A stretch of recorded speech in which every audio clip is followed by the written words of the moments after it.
we're not like unopposed in this world. Like, I mean, I know it's like you gotta like remember that there happens to be another team other than our team. Yeah.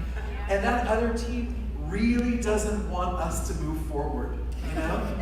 And so if God had a method and from the very beginning to show all of humanity where we were in our story, then what do you think the other team would love to do? Make it to where we completely lose sight of our ability to see where we are in the story. So if God has a firmament in the heavens, right, with all the lights that are up there, and God's going, this is how all of humankind, no matter where you are on the earth, could see where I am in the story between me and mankind, that if I was the other team, I would do two things. And by the way, they kind of did do both of these, but there's good news, so don't worry. But they did kind of get these two. So the first thing I would do if I was the other team is I would make it to where all of God's people, whom the clock in the heavens, the cosmic clock was really made for, I would make it to where they thought it wasn't really theirs, but it was the enemy's. That's the first thing I would do, right? So and again, like this is like a classic ploy that nasty evil one does all the time. Whenever there's something that's meant to be ours, what he loves to do is to make us all think that it's actually his and not ours. Right. And so I imagine it this way because it makes me laugh. And I like to laugh. And so Jesus tells me jokes all the time. Yes. All right, so I imagine it this way. So imagine that there's this wonderful, crystal clear, sparkling, beautiful, tiled pool that we all love to swim in every day. All the Christians just love to come to the pool, and we love to swim in the waters and just, bounce the beach ball around. We just have such a great time in that pool. Well, obviously the enemy doesn't want us enjoying that pool. So what he's going to do is he's going to come into our pool area one day. And I imagine he comes out, he's all crusty, he probably looks like he's been in a fire, So he's all crusty. And all he's going to do is he's going to come into the pool, right? He's going to take off whatever robe he had on. And in my mind, he's wearing like a red Speedo because that would be the most inappropriate thing. And that's just what he would do. And so he's all crusty and nasty. He's got the red Speedo on.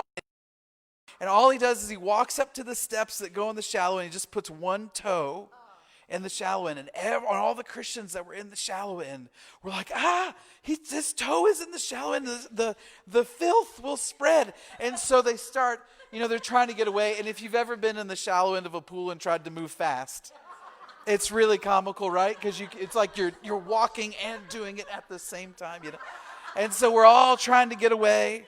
And then he sees that now we're like vacating the shallow end, so he's going to get in a little deeper now, and he's up here, and now he's just going to, we keep freaking out, and now all the Christians are huddled in just the deep end of the pool, and then he sees that, so now he's going to get in, above where he can actually touch, and he's going to just start swimming into the deep end of the pool, because this is how I do the breaststroke. I don't know how you do it. Like, it looks like this, And so now he's now in the deep end, and all the Christians are freaking out. And now he's in our pool, and it's all contaminated. And so we start flying out of the pool. And if you ever tried to get out of a pool in the deep end, that's not graceful either. There's no graceful way to do it. It's elbow, knee, And so, and now we're flying out of the pool, and now we're huddled in this corner, and we're not even in the water anymore. And in that way, he can play the church like a cheap fiddle every single day. Because this clock that's in the heavens that marks the time and where we are in the story of God and man was only ever our clock. But all he had to do to get us to not only stop looking at it, but to say it was a demonic issue to look at that clock, was to get in that pool and do what I just described. So if there's anything he doesn't want us touching because it's powerful, tactic number one is always to claim that it's in fact his. And why we buy that, I don't know, right? But I've done it. I mean, you've done it. I've done it. I don't know how many years of my life I spent believing that very thing. So if someone stood up in a meeting and started talking about the Hebrew Mazaroth, And they started talking about the 12 constellations that the sun moves through in the course of a year. And then they started talking about cosmic ages, because if you're just watching the spring equinox, it moves from one sign to the next every 2,100 years. And then if you were relating all that together, if I heard someone say that 12, 14, 15 years ago, my first response would have been, that's the zodiac, that's New Age, that's this, doesn't the Bible say not to do that? Like, isn't the Bible very clear? There's a verse somewhere, I know, in First Imaginations, where it's very clear that you shall not look at the stars, for any reason whatsoever, despite the fact that God said, this is how I tell the signs, the seasons, the days, the years. This is what I use to tell you where you are in the story. The next thing I would do if I was the other team is I would make so many distractions that even if people wanted to get in touch with that cosmic clock again, they couldn't, because I would do my very best to make a society where those things have become of no importance at all. Yes. That's the second thing I would do. So I would make it seem occultish first, and then I would make it to where any activity like that is considered a waste of time. Because the society that I would want those people to live in would take so much of their effort just getting through a dog-eat-dog world that they had zero time left over for anything like going outside and standing under, which is where we get our word understand, and standing under a cosmos of wisdom and listening to an ancient voice of the stars and what they might be saying about where we are in the story of God and man right now. That's what I would do. I think he's a pretty good chess player. I think he's had millennia to watch human behavior. And I think he does know how to play humans really well. Until a group of people comes along, it says, not so fast. Not so fast. I can see it in the word where it was God's idea to do this. And I can see it in the word where God says that they have a voice. And I can see it in the word where everything in nature and creation is given life and spirit and breath and being to interact with humankind. And I can see that in the scriptures. And then I'm, and you all too, because you're in it with me whether you like it or not now, And then this group of people who is like herded out of the pool suddenly realizes that just because he's in it can in no way taint that water that was so pure. And what you don't see is that the entire time he's been in that pool, he's been so uncomfortable. Because every second he's there, it's like burning him alive. And then all of a sudden we start jumping back in. Because we realize that instead of him infecting the pool is like burning him to nothing. And he's doing everything in his power just to stand it long enough to keep us out of the pool long enough so that we will lose the context of the story. And then we all of a sudden start jumping back in at the end and in the transition of a cosmic age and rediscovering what was always ours. Now, again, if you're going to read Cosmic Shift, which, we'll get some copies in if you want them. But when, someday you're going to pick that up and you're going to read that it's only ever been God's people that have told the time. Now, even this idea of experiencing heaven in the spirit, he took that one too. He got in that pool also. You know what he called it? Astral projection. He called it a new age issue to take yourself and to simply take part in what Jesus already told you was a reality. Because Paul said in Ephesians, and he uses about went King James on you, and he useth the King James. And he said, you have been seatedeth in the heavens in Christ. The only question is whether or not you're aware of it. Do you know when Jesus was talking to Nicodemus in John 3, he acknowledges that in that moment he's in the heavens, even while he's talking to Nicodemus. That he's currently there, even though he's here. And that's the exact kind of existence that he's made open for us.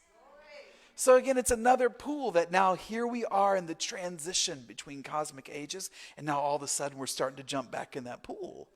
And we're like, no, this was always ours. This wasn't some other pool for someone else.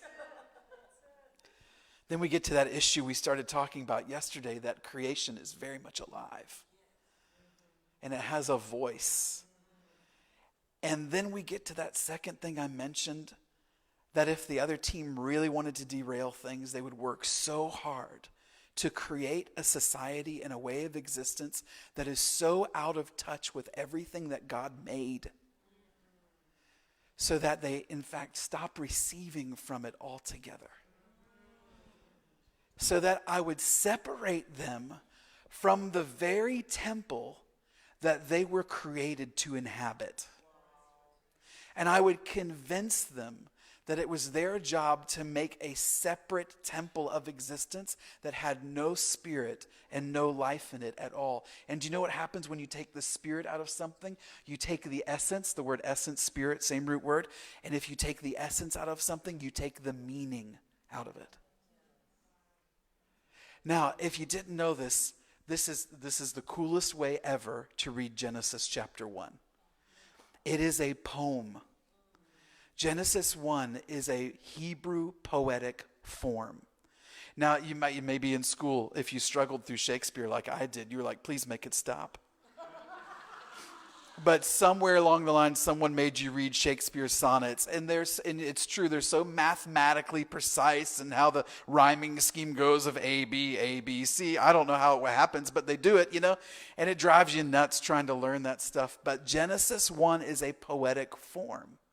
For that matter, all original language was poetic. That's why every document, the farther back you go, all you get at a certain point is poetry.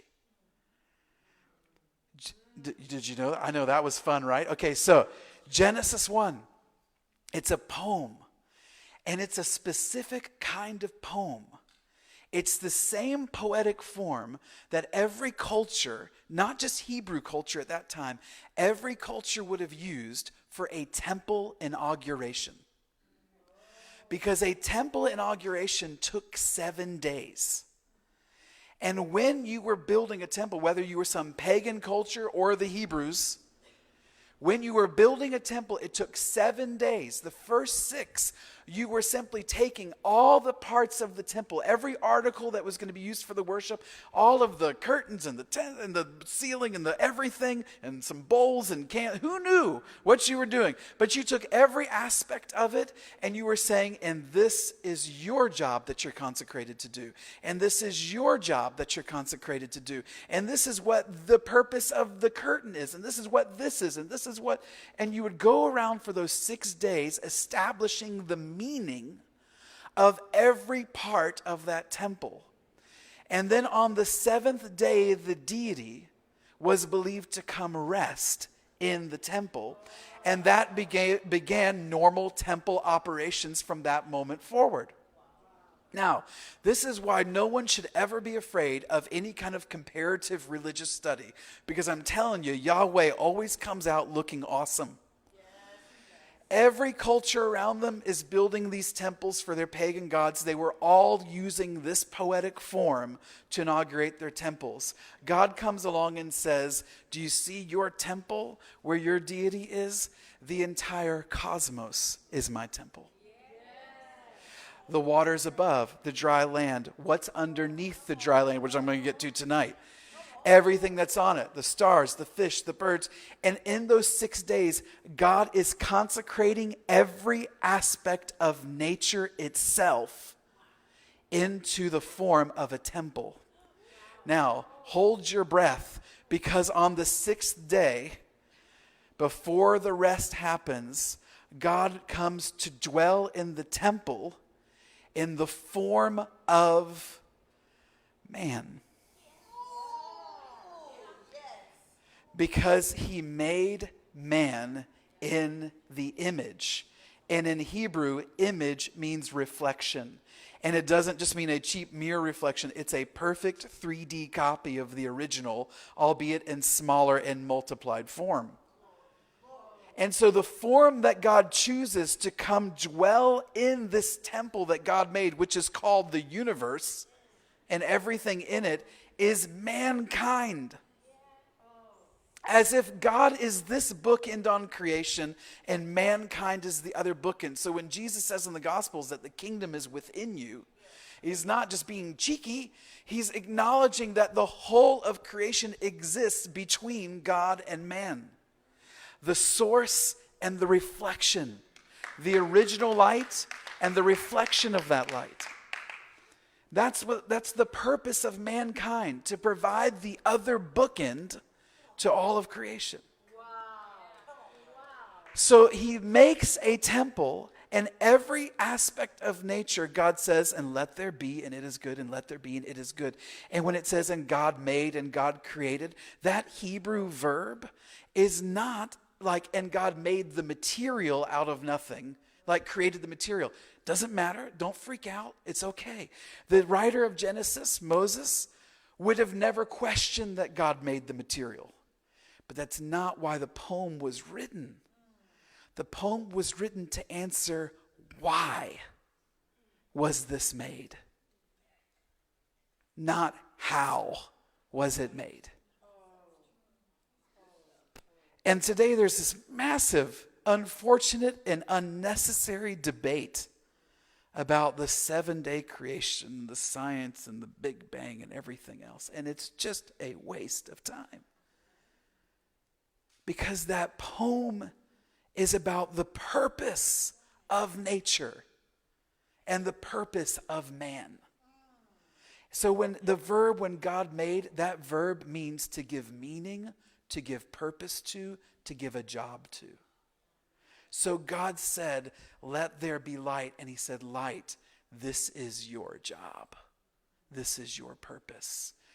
This is your essence. This is your spirit. If you're looking for where is the creation of the angelic orders in the scriptures, it's in days 1 through 6, right before man is made. It's not like that's in some other book. The entire angelic order is being created in days 1 through 6. When God said, let there be light, he created the archangel, the cherubim around the throne named Chalel, where we get our word hallelujah. Now, God bless him. He did mess it up. He did fall.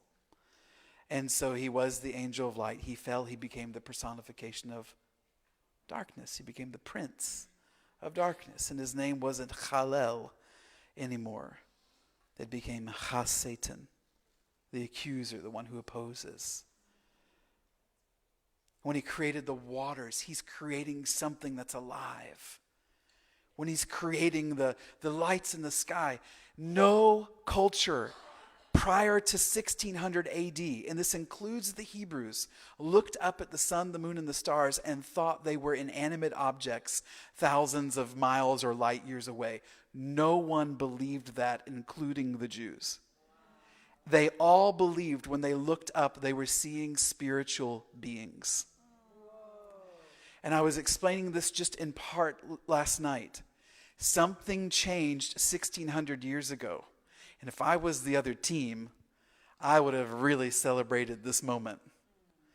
Because when the scientific revolution occurred, instead of seeing past the objects into the spiritual reality that's behind a very thin veil, the scientific revolution said the objects are all the truth there is to know.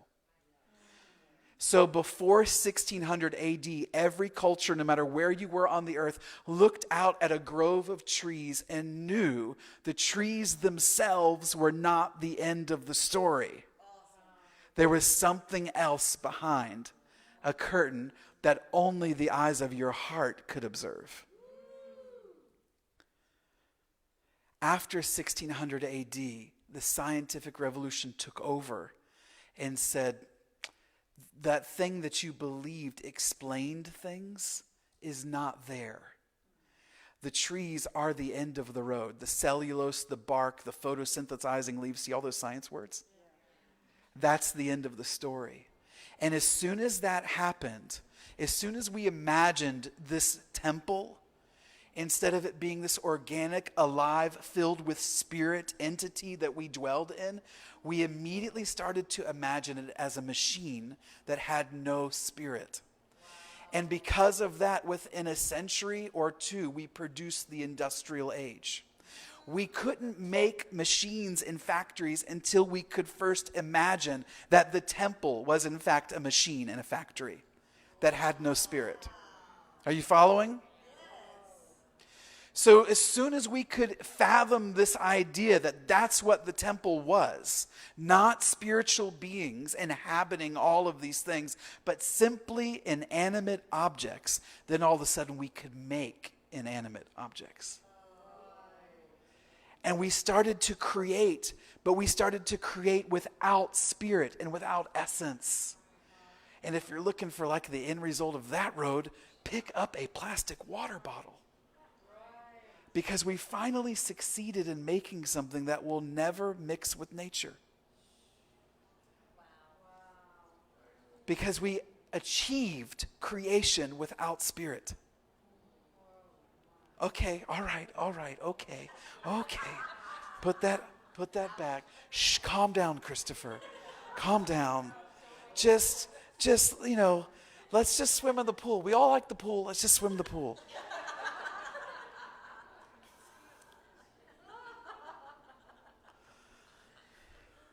If I was the other team, I would make a world that's so mechanized so that even humans would be convinced that they were also some kind of machine. And I would convince the doctors and I would convince the scientists that all a human being is this inanimate bag of chemicals, which are also inanimate, and that explains all the functions of the human, including the moods and the emotions. That it's just a release of this chemical or this chemical. I would get the human being also into the status of an inanimate object. Just like I did everything else. I took the spirit out of nature for these last 400 years. Now I get to the human and I start taking the spirit out of the human as well.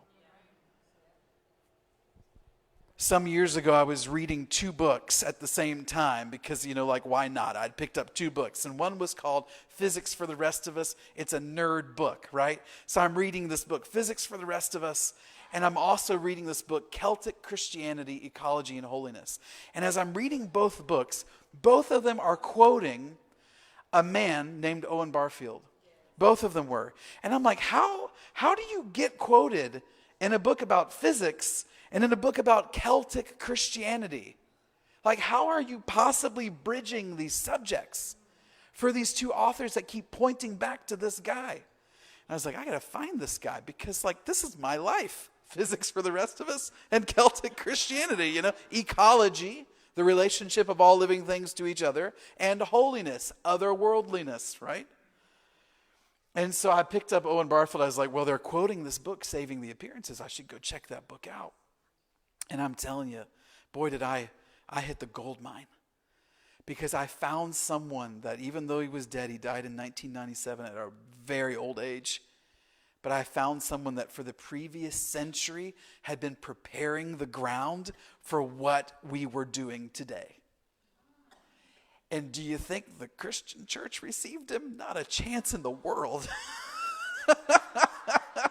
That is a negative. You will not find Owen Barfield's books in the Christian bookstore, okay? So you can just, hey, listen, it's the nature of a transition. There's a few people when the transition starts to take place, and you've got this big, comfortable middle of belief in spiritual life and practice, and those people they sense the transition. And so what they do is they start to just mosey outside of the central, comfortable place, And it's because they can't see around the middle to see what's coming next. So in order to see around this big middle, you kind of have to go out to the fringe. And Owen Barfield went out here to the fringe so that he could peer around the middle of Christendom and see what was coming. But then you're out on the fringe, and everybody in the middle can see that you're out on the fringe. And then what do they say? Well, he's in that pool. That's the devil's pool. You know, like, hey, we saw the devil swimming in there. We know that's not Christian. That's the devil's pool, you know. Owen Barfield described in amazing ways what I was experiencing in my own life. Not just what I was experiencing in the heavens. He described what I was experiencing as I was meeting the angels, and as I was meeting them as the very personifications of nature itself. Now, I told you last night, and again, I'm not going to, explain it in depth tonight. You kind of just have to trust me or do your own research. Prior to 400 years ago, the world of nature and the angels were the same world. Once the scientific revolution took place, they were separated away from each other because we took the spiritual beings out of all of the aspects of creation. And from that point on, we believed there was nature, which was lifeless, and we believed there was this celestial citizens called angels that were like somewhere else, and who knows how they were made or anything else. But you are only part of 2% of human history that believes that. 98% of human history saw a different world. So we either have to believe that we got it all right with the scientific revolution. Like, hey, these last 200, 300 years, we finally nailed it. We cracked the code. We got it. What we were missing was plastic and computers. Nailed it. Or you have to believe that there is at least something to be regained from that 98% of human history that saw a different world than we see. But I'm telling you, if I was the other team, I would make a society that was so darn busy and so wrapped up in that concrete and in that asphalt and in those wires that they couldn't even break free enough to step out and see a different world. And in that sense, I feel like sometimes we are playing chess with a master on the other side. Except for the fact that I know the guy that invented the board. I know the one that invented the pieces. And that's what gives me the confidence to keep coming back to that table and going, listen, I don't know what move you think you're going to do, but I'm pretty sure at any point in time, God could even change the pieces if he wants to. I don't know, maybe take the pawns and turn them into kings and queens. I'm just throwing that out there. Wouldn't that be an interesting way to change that game? Sorry, this is a chess reference. We're having a nerd moment. Okay? Let me just recap for a minute. Some of you are looking at me like, I don't know what he's saying. The pawns aren't that powerful. They're very important, but they're not that powerful. The king and the queen are kind of important in the game, okay? So, and the queens especially, that's another story, okay? Owen Barfield, when I read his book, Saving the Appearance, he said something that was so powerful. He said, he had this quote towards the end of the book. I read it, I said, I'm committing this to memory because I've never read something that's so right encapsulated the time that I live in. He said, I suspect for the church, this change that's coming will not be easy. Now, not impossible. He just said not easy. He said it will not be easy for the nursing mother to admit the possibility that her charge, her baby, has grown up to need additional nourishment. And that the revelation of the mystery of the kingdom was not turned off at the tap when the New Testament canon was closed, but is the work of an earth time. He said such a change will not be easy, will not be taken lightly. He said, but in the end, if the Christ infuses my whole man, mind as well as heart, then the cosmos of wisdom with all of its forgotten truths will be in me whether I like it or not. For Christ is the cosmic wisdom on its way to a final completion. Now, here's what I love about this transition of the ages that we all are in right now. You're in it whether you like it or not. You can't run and you can't hide. It's happening all around you. You're in it. It explains so many things about all of you and all of your weirdness and strangeness and why you're all misfits.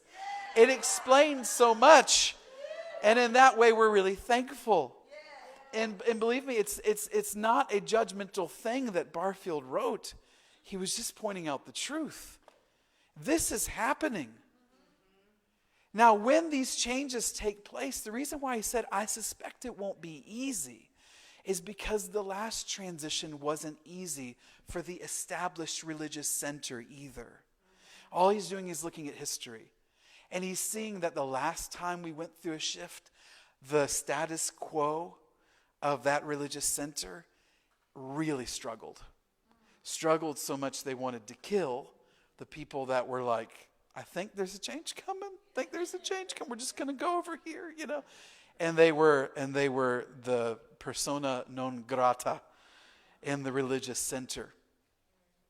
So he sees that, and he knows that it's a crazy time to be alive, because the best thing about it is things change, but the worst thing about it is things change. Like, and listen, you were made for a time like this. That's why you're here. That's why you live now. That's why you didn't live 1,000 years ago.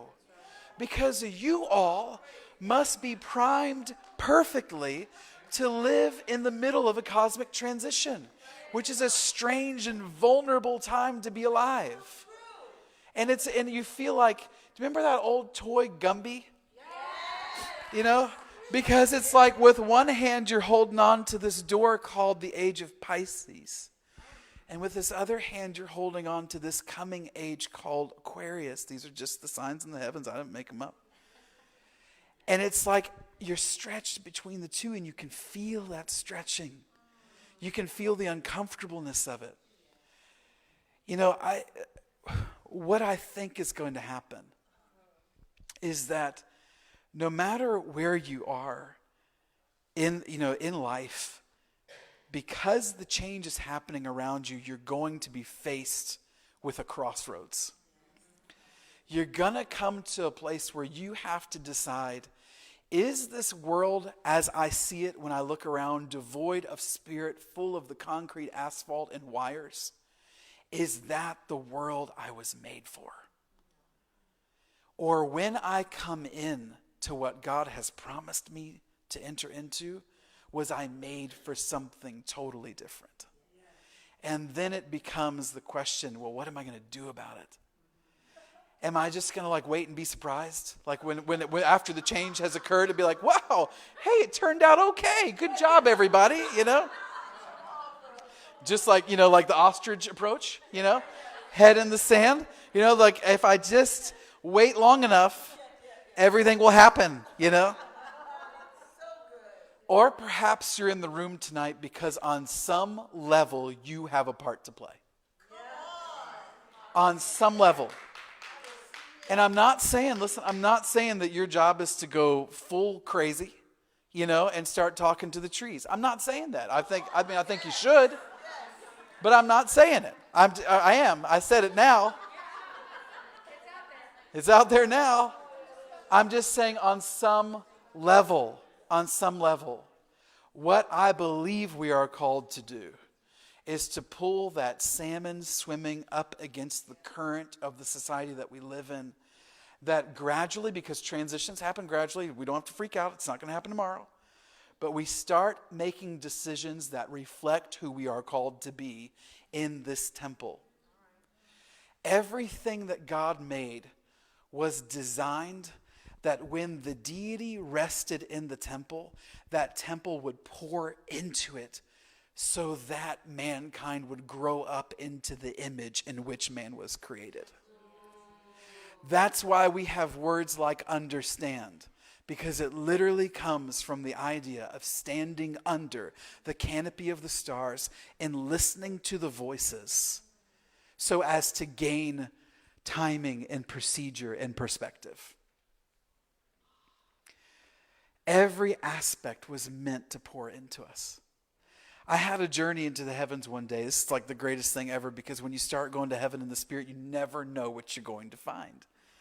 And on this particular day, it looked like I walked into this landscape with its rolling hills, and I could smell the sea in the air. I knew I was close to a coast, and it looked like fall. Now I'm just doing this in the Spirit, like John did in Revelation. I knew I was present in my mortal body, but I was up in the heavens where I knew Christ gave me access to be.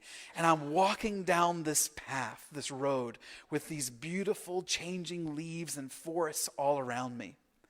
And that was the first time that I met this creature who popped out of that forest to say hello to me.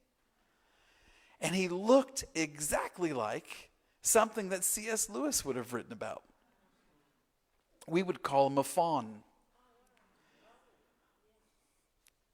You just might want to Google that later. I mean, I would describe it to you, but I feel like I'm going to push the limits enough tonight anyway.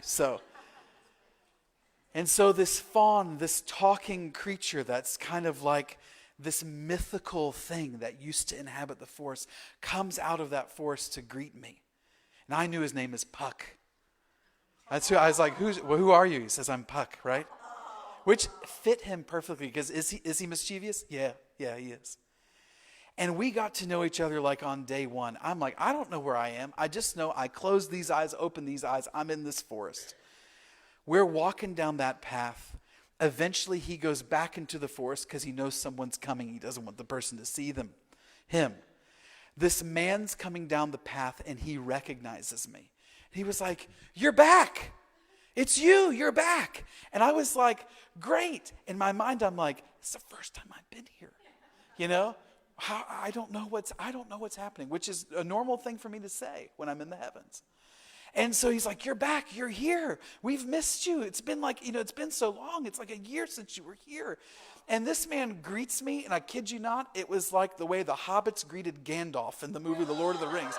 Like they were so happy he was back because cool things would happen, And I had this feeling when this man was greeting me that we were two different kinds of people. I knew this was a mortal man, but I knew that I was immortal. And I was like, okay, we're in a different time zone. Time zones. This is a different time zone.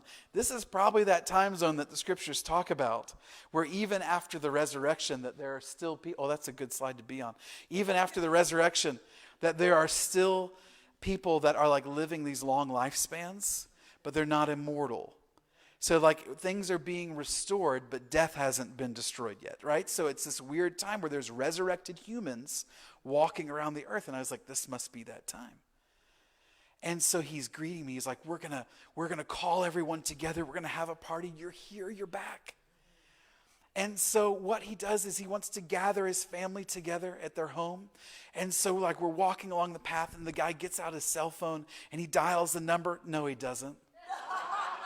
No, he doesn't. No, he doesn't. No, he doesn't do that.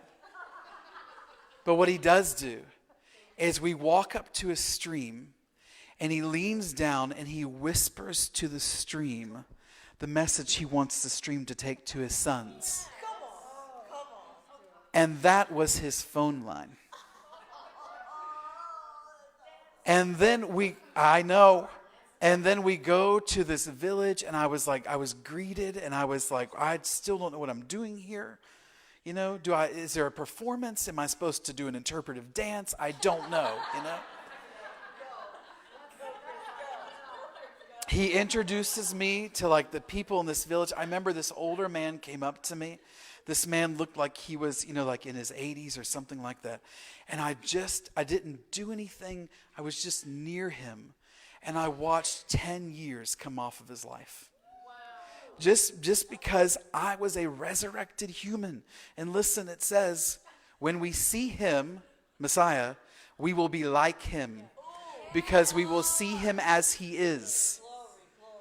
And so just being in the presence, I watched this man straighten up, and I watched 10 years just come off, just like that.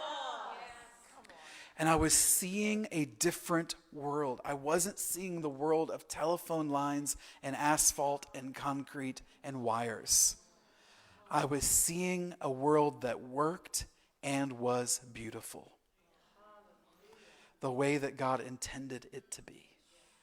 Again, if I was the other team, I would make a society so busy, so strung out in this dog-eat-dog world that they have no time or the strength or the emotional energy at the end of a workday to go outside and start communicating with everything out there that has life and spirit and being.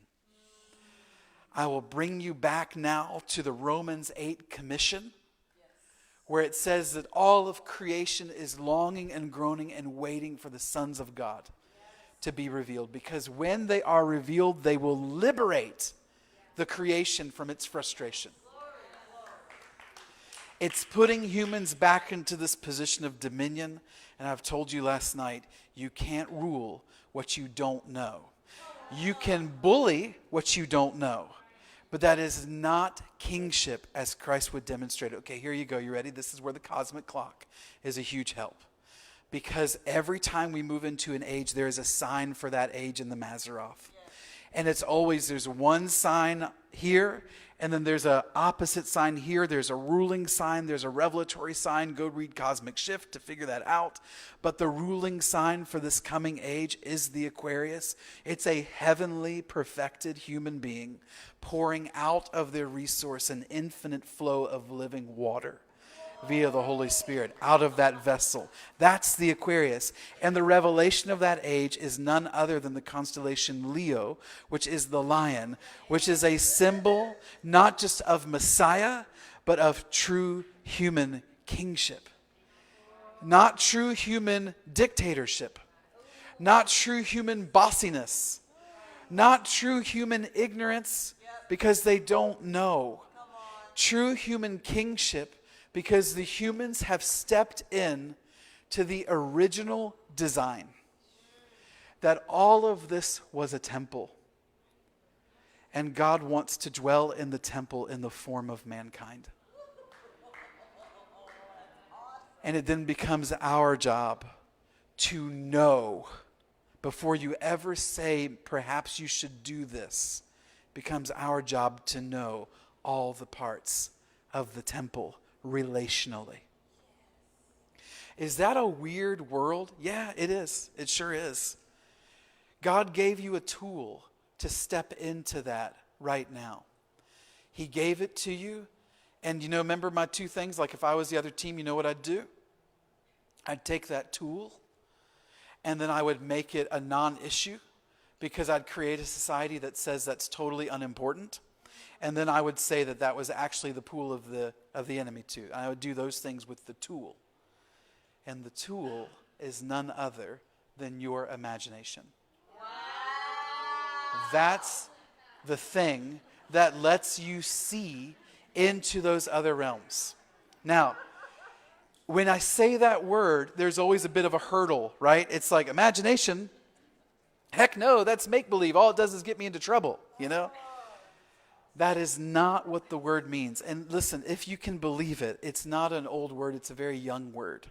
It hasn't been around for a long time. Do you know when Paul wrote Ephesians and he said, I pray that the eyes of your heart would be illuminated? He didn't choose that over imagination. The word imagination didn't exist.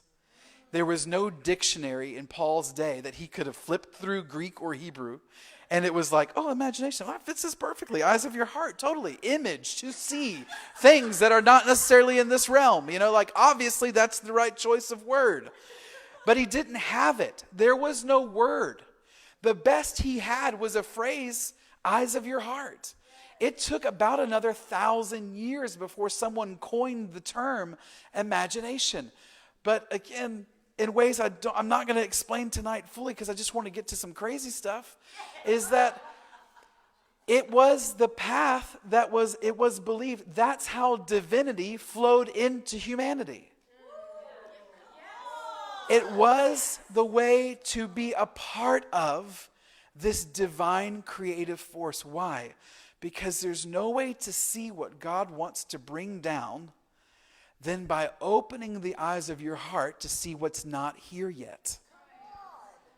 Your imagination is the thing that peers outside of this realm of incarnation into the things that haven't come into incarnation yet.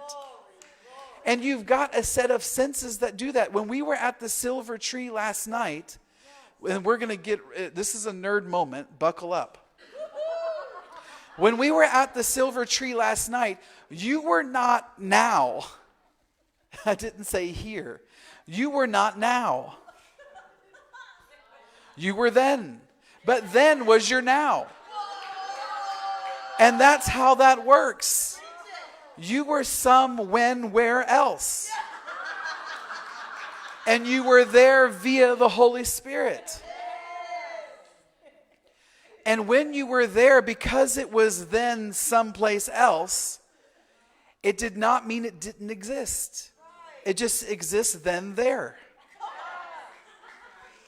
But you made it you're here now. And every time that you do that, you are being this bridge between the heavens and the earth. How do you take part of the divine creative force working in the universe? You do so by letting your human being person leave the realm of incarnation and start to participate with what hasn't been incarnated yet, so that that comes into the realm of incarnation. That's what you're doing when you're in the Spirit. And that's why people believed imagination was this link between humanity and divinity and God, so that that divine creative force would flow down. Do you know when the imagination became a real big deal? Is when the scientific revolution took over. And the people that were still awake and didn't buy in hook, line, and sinker, those people rebelled. And they rebelled through their words. They left a legacy in words. Now, one of them, of course, was Owen Barfield. And if you don't know this because you haven't heard me talk before, Owen Barfield is the one that led C.S. Lewis to Christ. Barfield is the reason that there is a Narnia. Because it was Barfield that showed Lewis in his atheism that there was more than he could see with his biological eyes. I know, right? And it was Barfield that said decades ago, we're talking 1940s, he said this next great shift in humanity, listen carefully, this next great shift in humanity would be made possible by a systematic use of the imagination. This idea of going to heaven in the Spirit, using the eyes of our heart, which is your imagination, that is not something we made up. That's something that's been building for centuries, and other people have seen it. And even Barfield didn't create it. He's building on other people as well. And then if you're like, but Christopher, my imagination doesn't always tell me the truth. And I go, yeah, I know. But you're going to be so shocked when you just decide that the Holy Spirit is bigger than you are. It will be a bit of an awakening when you determine that the Holy Spirit is in fact more powerful than your own will and your own intellect. And then when you go, you know what, right now I'm going to go to heaven in the Spirit, and I'm not going to become a bad human and not test the fruit. Because listen, every one of you is going to have experiences in the Spirit that aren't 100% true. You're human, okay? This side of resurrection, you have to test the fruit. Yes. But man, that doesn't mean don't go. Again, it's don't be like, well, the pool's contaminated. The pool of imagination has been contaminated, Christopher. It is not a pool we should swim in. It leads only to ruin. And I'm like, great. It's just another example of how he played us like a fiddle. Not he played us like a fiddle, a cheap fiddle, to keep us from using the gift that was given to every single human being to perceive what isn't currently in this realm right now.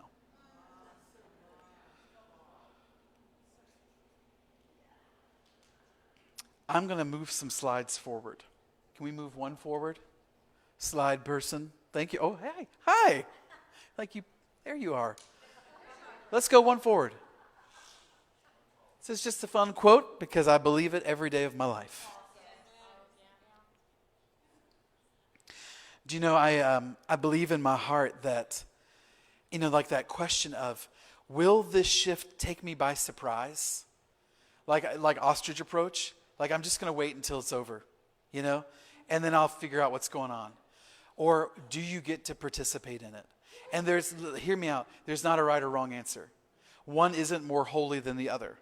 You might not be called, right? It could be that God's looking at you and he's like, listen, I need you to finish out this age of Pisces and finish it out strong. I need you to go right now and start preaching the gospel to some people in a third world country that haven't heard it, because I need that to happen. And that's your job, and it's not less spiritual or less holy or less elite or less anything. But I have a hunch, because you come here, that there's a slight chance that you, in fact, are called to start perceiving that next age, right? And then it's not a stick your head in the sand and wait for the transition to pass you by. It becomes active participation in the commission for that next age. And that will require doing different things with your life. That requires a different focus. It requires inviting God, inviting Yeshua into your experiences in a new way, where you start looking at this temple and going, you know what, Lord? Far from this diminishing the importance of you in my life, this exaggerates your importance in my life, because it is only through the Christ that I can take this tool and start to use it to reconnect myself with this temple and restore it the way that Romans 8 tells me I should do. You want to keep going one more forward? We're going through it because I'm not talking about that right now. Let's go to this next one too. It's just a fun quote from one of the Narnia books, where in our world, said Eustace, a star is a huge ball of flaming gas. Even in your world, my son, that is not what a star is, but only what it is made of. This is Lewis. And if you're ever wondering, does Lewis write in the next age? All the time. We're going to get to that in just a minute too. I'm just kind of giving you some of this. Now, did we prompt that video too? Is that a possibility? Okay, let's see if we can make that happen.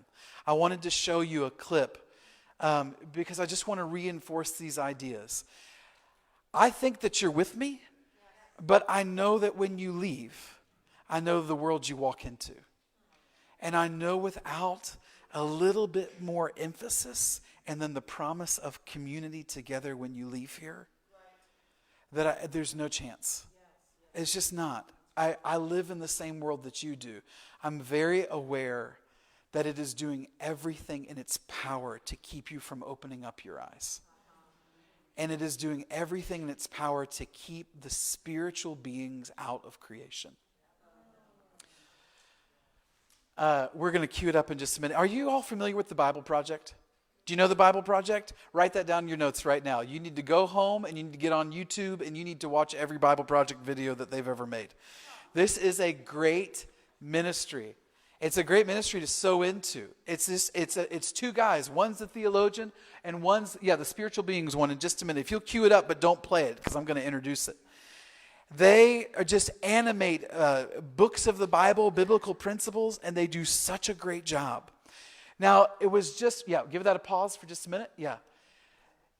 They just recently, like in the last year, put out a series about the angels and the spiritual beings. And I watched this, and I had two conclusions. Number one, they've read Barfield. And number two, we have a whole lot in common. And so I just want you to see, these guys are not charismatic Christendom. This is a totally different vein or arm of Christendom being represented here. Evangelical probably to the core. I just want you to watch it so that you can get another picture of how much we are not alone in what we're experiencing. You want to give it a play? Yeah. If you pick up the Bible, you don't have to read far before you meet the main character, God. Yeah, he appears in the Bible's first sentence. And then later on page 1, you meet the humans. And there you have it. The two main players in the Bible, God and humans on the stage of our world. Well, not quite. In the Bible, there's actually a way bigger cast of characters than just humans and God. Like who? I mean the figures called the Elohim in the Hebrew scriptures. Angels, the Satan, demons, they're all over the story. Oh, right. Spiritual beings. To be honest, I've never really known what to do with them. It's all kind of weird. And unfortunately, almost all of our modern conceptions about these beings are based on serious misunderstandings. All right, so let's talk about spiritual beings in the story of the Bible. So first thing we have to do is reorient ourselves to how the ancient biblical authors saw the world. On pages 1 and 2 of Genesis, God brings order to a watery wilderness, separating the skies above from the land below. Right, this is Earth, where we live, and then there's the heavens high above, which they saw as God's domain. But in the Bible, these spaces are not separate. They overlap. And in fact, the Garden of Eden is described throughout the Bible as a high mountain garden where heaven and earth are one. Cool. So that's the world. Now it needs some creatures. God first creates and appoints the sun, moon, and stars to rule the day and night. You mean the giant flaming gas balls in the sky? Well, that's how you think about them. But the biblical authors, like all ancient people, saw them as heavenly creatures that are glorious, shining bright, and high above. Which is strange. I don't think of stars as creatures. Well, you don't. But for the biblical authors, the stars formed their categories for thinking and talking about a spiritual reality that exists alongside ours. And it's a different kind of reality, just like the sky is different from the land. And it's populated with creatures that have different kinds of bodies, shiny spiritual bodies. Okay, we can so actually stop it almost right all there. ancient cultures thought of the stars as divine beings. Are you guys including hearing the that? ancient Israelites. But Okay, the biblical authors all made they clear did that these was they just told you in video form, and you can go home and YouTube the fool out of these Bible Project videos. It's time well spent. But they're just telling you this historical fact. Up until 400 years ago, that's the reality of every human being, and that includes Yeshua, that includes the Hebrews, that includes everyone. Everyone sees the sun, the moon, the stars, all the aspects of the temple as personified by spiritual beings that have a voice, that have ears to hear, and that's the world that they live in. That's also the world that C.S. Lewis painted in Narnia. Now, what I'm going to do, if you'll take me back to my PowerPoint whenever you can, I want to do a fun exercise together. Can we do this just for fun? You can't mess this up, okay? I mean, maybe you can. No one has yet, okay? What I want to do is, if you'll kind of give me, where are we? Give me the next slide. And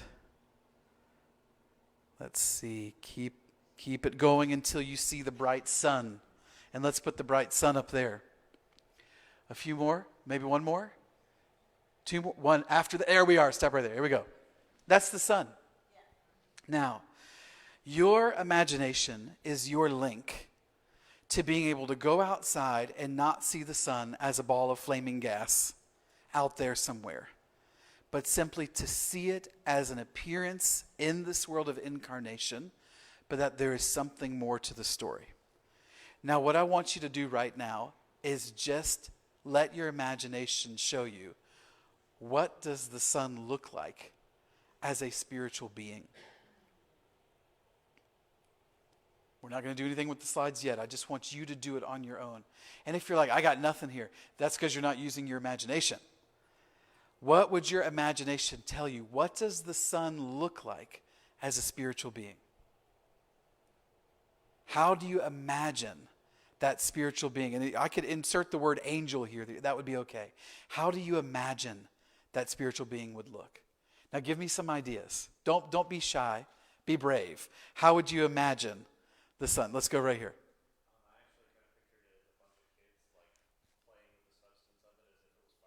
I'm in. That sounds great. Yeah, a bunch of kids playing with this firework-like substance. Love it.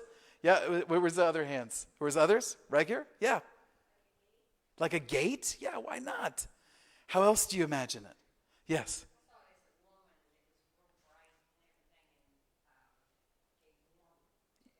Yeah, and yeah, absolutely. And there are actually some cultures historically that saw the sun as feminine. They're in the minority, but they're there. Yeah. How else would you imagine the sun as a spiritual being? Don't be shy. Yeah. Like presence of God. Yeah, just like the, yeah. Yeah, right. Right. Yes. It was a hand speaking in sign language. Awesome. Love it. You guys are trusting your impressions here. That's fantastic. What else? Yeah. Like flash lightning where it runs so fast it can illuminate wherever it goes. Yeah. Absolutely. Anything else? How about over here?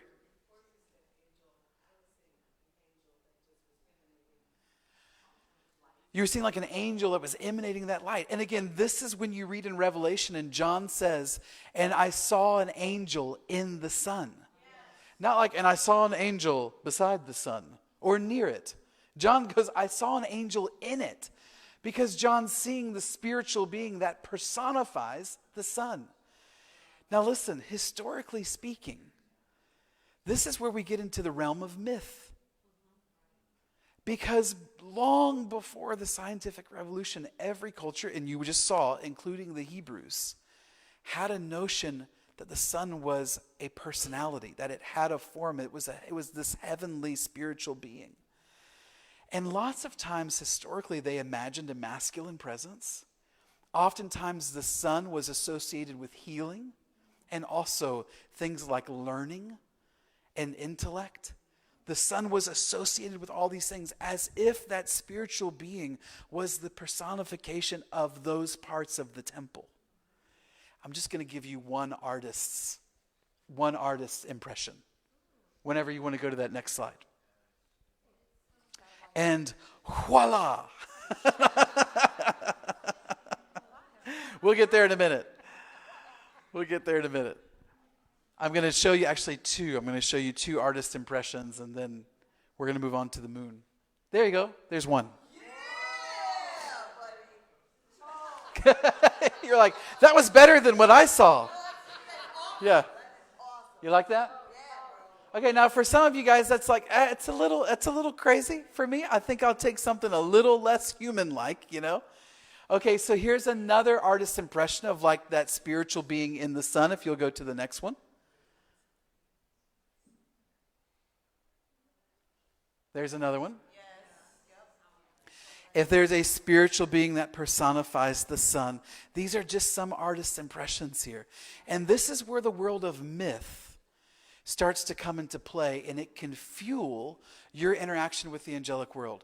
Now, if you're like me, you started discovering this and you freaked out a little bit because you're like, but all those were fallen pagan deities. Apollo, Helios. These are fallen angels that were totally comfortable being worshipped. Ra. Okay? This is where we go back. Not every spiritual being fell. In fact, the majority did not. The minority fell. And we're totally comfortable coming to this mankind, this humankind that was in its infancy, and we're fine masquerading as the image that mankind was made in. And so when mankind worships something, it's our way of saying, we think we were made in your image. So they were fine worshiping Ra. They were fine worshiping those fallen angels, and those fallen angels were cool with it. They wanted the image to be distorted. They wanted to be the parent. But they fell from something that was holy. If there's a version of the sun, and I'm sure there's many spiritual beings that personify the sun, but if some of them fell in worship, there's more that didn't fall than did. And this goes back to our friend Nancy Cohen when she talks about the righteous real. For there to be a fallen anything, it can only be a perversion of something that was good and holy. Let's just, one more time, I want to make sure we're swimming in the pool. Who made the sun? I just want to make sure we were cool on that. All right, so when God made those things, they were holy and good. There were some spiritual beings that fell. Your job as this Romans 8 true human king is to take this blank slate that the scientific revolution gave us and to start to bring in the holy ones into these places in this temple again. and the relationship will finally be right. Because we can let them be what they were always created to be, and we won't be tempted to worship them, and they won't want it. Because instead of dealing with the fallen ones, all we're doing is bringing in the ones that never fell. Let's go to the next slide. Guys, it's only going to get weirder. Okay, here we go. Let's go to the next slide. There we go. Hey, that's the moon.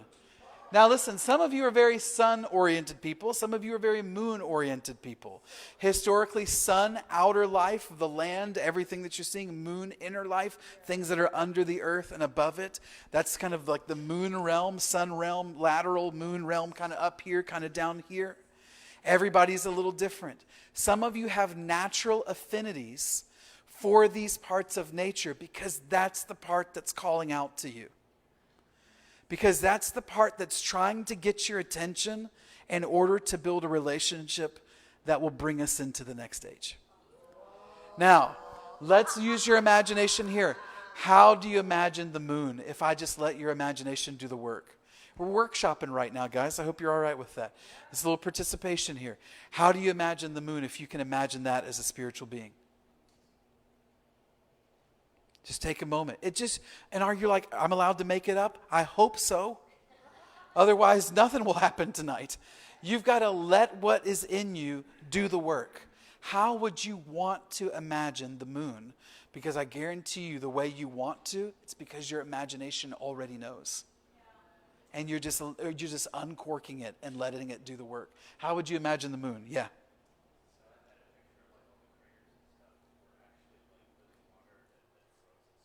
Ooh, like living frozen water? I'm in. Yeah, I like it. Living frozen water that's waiting to be unlocked. Yeah, what else? There than there, yeah. An ice king? Yeah, you guys are digging the frozen moon thing here. I'm in, yeah. A mirror that reflects God's glory. Yeah, what else? Yeah. A lion, yeah. You guys are doing good. You're trusting your impressions here. Yes, Zan.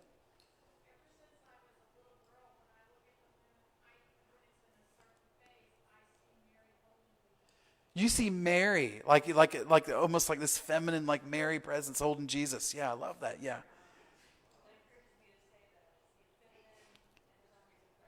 Okay, you see feminine and pregnant.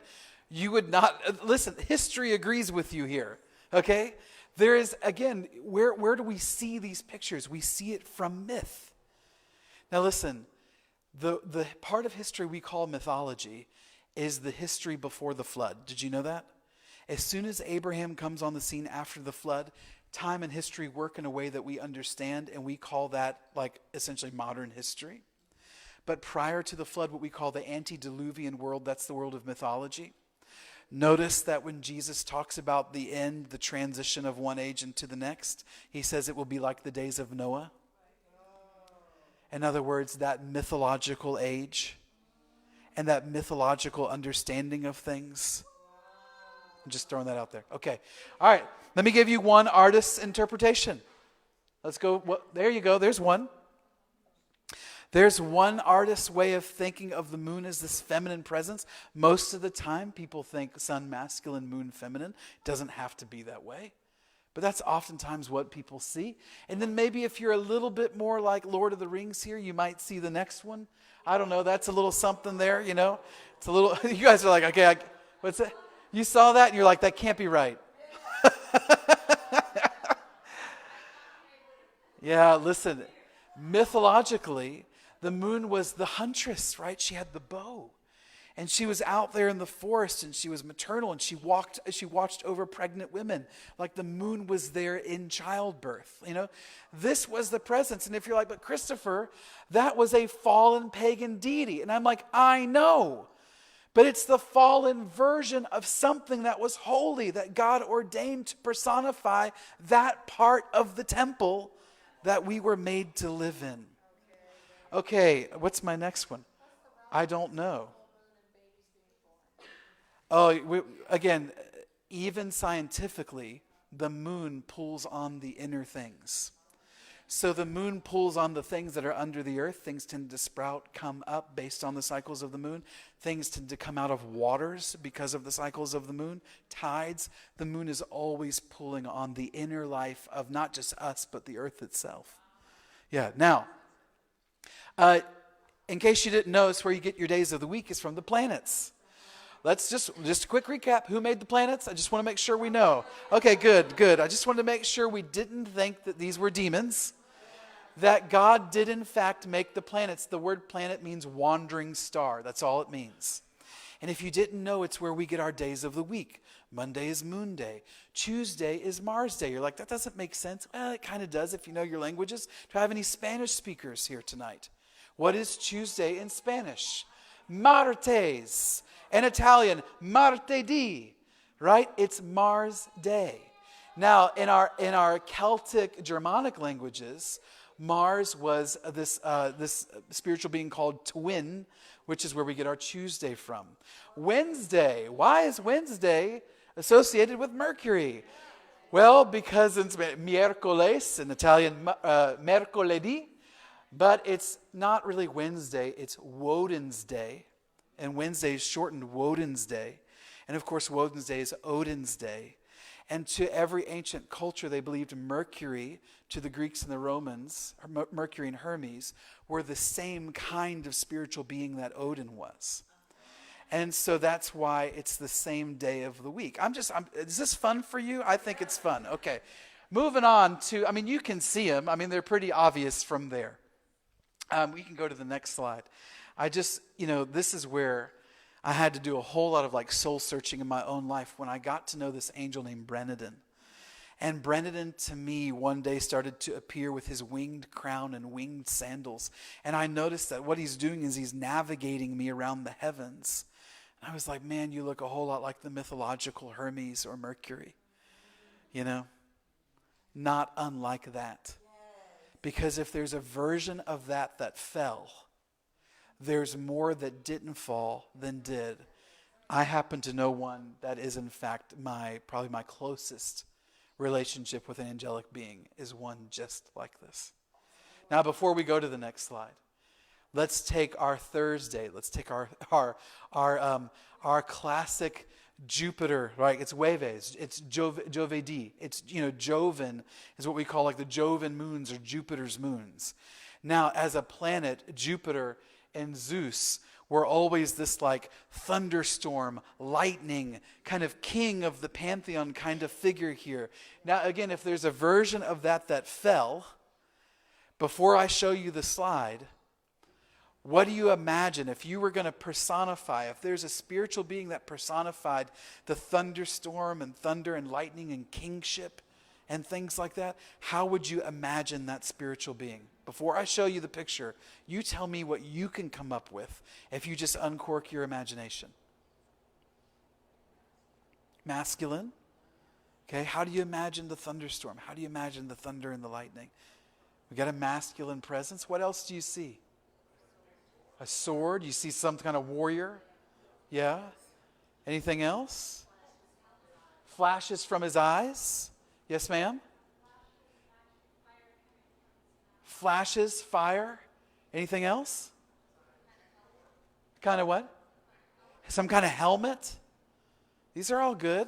Let's go to after the Mercury picture. Will that work for you?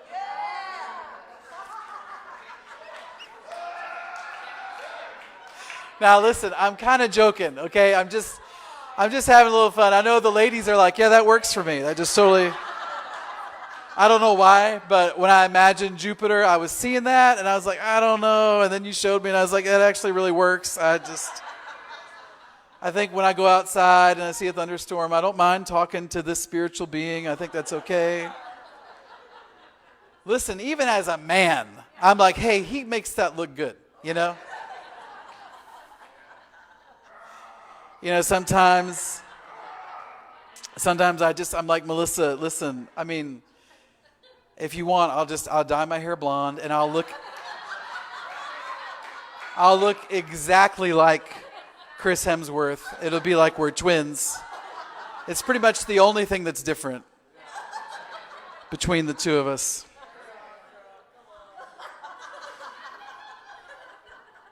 I'm just messing around. We're allowed to have fun. It's a brand new world.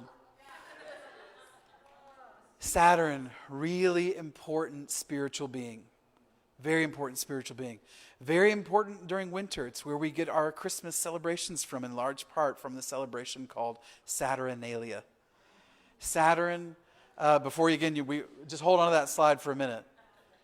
Saturn historically was, did she go already? Well, you might as well go now. Go ahead. Take us forward. There you go. Typically this impression. What was that? Yeah. We still love you. This impression of Father Time. Saturn and time were always related. Seasons in Saturn were always related. Harvest time and Saturn were always related, as if there's a spiritual being, a part of the temple, that's personified as those things. Time itself, seasons, harvest, provision, all of those things are there.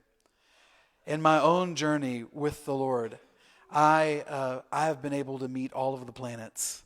I would suggest you do it. They're there in the sky. And if you can leap over this hurdle that they are not inanimate objects called gas giants or rocky planets that are some millions of miles or whatever away from us, but if you can get over that hurdle that the scientific revolution gave you so that you wouldn't see the spiritual beings and you would see the spiritual beings again, you would know when you go outside and you see Saturn and you see Jupiter, you're seeing the appearance of something behind that curtain. And then that communication starts to happen. I met with the Lord one day. He said, you've met almost all of the planets except one. And I was like, which one? He was like, Pluto. And I was like, it's because it's not a planet anymore, Lord. That's what they said. Just a joke.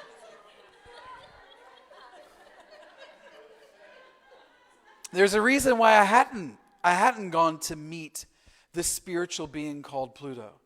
Because historically, that's hell. That's the underworld. That's Hades. That's the Lord of the underworld. Like Pluto, that's actually where we get our word hell from. Like the element, nerd moment, alert. The element plutonium literally means hell's gate because it's so radioactive, it just kills everybody, right? So the word plutonium means hell's gate. Like Pluto, I know, Mickey Mouse's dog, his name means hell. I don't know what that's about, but it's there. All right, so I didn't go to meet him because I was like, why would you go meet Hades, the Lord of the underworld? And then Jesus was like, don't you think that I created what's underneath you? And he was like, and what historically, he's asking me this question, this conversation, what historically was Pluto believed to be, was Hades believed to be? And I was like, well, he was believed to be the personification of wealth. He was always the one with the gold coins. Because historically, that's where all the valuable things came from, was under our feet. Okay, I'm just walking you through human history here. So you know why you think what you do. All the gold that's ever been mined, none of it came from the sky. Okay, it all came from under the ground, from Hades' domain. So we all believed historically that if there was a spiritual being that personified wealth, he also was down there and he was personifying the underworld, which, and I'm not going to explain it, you can believe me or not, is also linked to the past. Because where are your descendants? Where are your ancestors? They're there. When you talked about, like when David said, and when I die and I'm gathered to my fathers, this idea was of this underneath place where once you've passed through the now, you would go to. It wasn't necessarily like fire and brimstone, okay? It was just a place of keeping there. And it was probably cool, especially if you were one of God's kids, If you weren't, I can't vouch for what it was like, but that's, another story. And so Jesus goes, I want to send you on another, I'm always taking these contracts. And he's like, I want you to go find the holy version of Pluto in the underworld. I want you to go find the spiritual being that personifies the pillars of the earth underneath your feet and that personifies wealth that didn't fall. Now, let me just show you. Can we go to the next slide for a minute? Is there beauty underneath us? Let's go to the next slide. Is there beauty underneath our feet? Let's go to the next slide. That's massive gypsum crystals is what those are. Let's do one more. Is there beauty underneath it? If there is beauty, I guarantee you, God created things. That's where God has made something. So what did I do? I went on a journey. You know, grab some angels, people that you think that if you get stuck, they'd help. You know? And then off I go on another spiritual adventure to go find in the underworld the holy version of the spiritual being. The first place I come to is a cave, and it's filled with gold and treasures and all of these things. And I see in this cave this massive dragon. And I'm there with my crew. I'm not really scared. I'm thinking it's cool. We're going to be fine. And this massive dragon is hoarding this treasure. He doesn't want anyone to take anything. He's ready to defend it, you know, with all the viciousness that he has. And then we learn from, like, you know, we're kind of putting the pieces together. We're talking to this dragon. This dragon is the spiritual being that personifies greed. It's the first one we came to. I spent a couple days dealing with this dragon. We pass him. I'm walking through, you know, this underworld, all these underworld passages. I feel like I'm underneath the earth in the spirit. I come to this place that just looks like it's like lakes of lava. And these like black basalt, like volcanic rock pathways, and they lead to this black step pyramid. Look very Mayan to me. Like this step pyramid with that one lone kind of box room at the top. And me and my angels, we ascended that pyramid and we find the spiritual being there all by himself. Very strong, very dark presence. A very dark presence. In fact, in order to leave him, one of the angels that with me stayed, almost like to keep him in check. He was isolation, which is the end of the result of greed. Because the greed wants to hoard everything and consolidate all of the wealth for themselves. And once that occurs, they are alone. So the greed led to isolation, and it was only him at the top of that pyramid. Spent more than a few days there. Left him over these lakes of fire, looking for this next place. Again, we left this very hell, you know, like lake of fire looking environment. Came out of that place, and it was cool, and the waters were blue, and the roads were like white quartz crystalline. And this beautiful, quartzy, crystalline-like angelic being comes to meet me on that road and says, I've come to take you to this palace underneath the earth. And we were like, great, because it was a whole lot better than Mr. Isolation. And so she leads us into this palace. And as we go in, I start to get that feeling where I'm like, this looks good, but something's off. You know, and you can feel it. Like, again, you're testing the fruit. I'm like, something's off. I don't know what it is. And she takes us into this white crystalline palace, and there are stacks of records, floor to ceiling, as far as you can, in every possible place that you go, stacks of records. And she takes us to like the Lord of this palace, the spiritual being, and he's sitting at the desk, and he's got his calculator here where he types all the numbers in, and it's got the tape, you know, he's even got the visor on that they used to, the green visor. I'm not joking. Yeah. And he's just got it all, you know, and it's just records after records after records. He wanted us to stay. He wanted us to eat with him, which I was like, listen, it's cool. I'm on this journey. Jesus sent me, you know, when in Rome. And so, you know, like we stayed there a few days because I'm like, we're going to figure this out. We have a job. We're supposed to find the holy version of the underworld and wealth. And so we go there. We're eating with him at his table. He is so concerned about us being in his debt or him being in ours. And he's like, everything has to be perfectly balanced for him because he can't have anything not balanced. And I was like, who is this guy? And I'm bouncing ideas off the angels. I'm like, is he like the banking systems? You know, is that who he is? And they're like, no, I don't think so. I was like, is he like debt? Is he like, and they're like, no. Took days until I finally got a name out of him. And he said his name was Mammon. He was the system. And man, it looked right.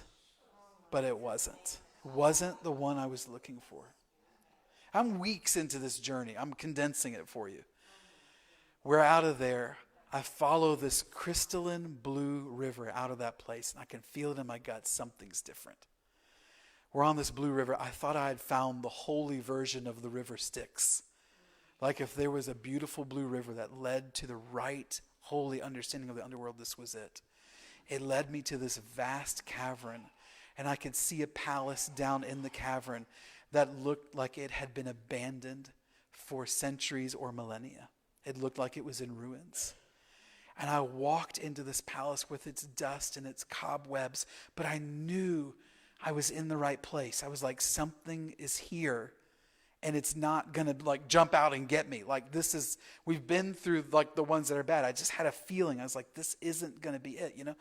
And we're walking through these halls and this, you know, this underground castle-like structure. And it's just gray and dark and there's nothing. And I come to this open, almost like courtyard area, you know, like in the middle of it. And then I see him. And he's sitting and he was waiting. And we approached, and he looked up, and he said, and listen, I'm not patting myself on the back here, okay? But he was just like, I have been waiting for someone to come and find me. Because our notion of the underworld was only, that's the devil's pool. Like, that's all his realm. And he had been there for so long without someone acknowledging that there was a holy spiritual being that personified the underworld and wealth and the past and new beginnings. That's another story. From which resurrection takes place. Where does it come from? Notice you don't resurrect from there, here. You resurrect from here, there. So it's something about new beginnings too. And we greeted him. And I stayed there for over a week. And every day that we were there, that palace came to life more and more. And the color came back. And it was beautiful and ornate and vibrant and lit up.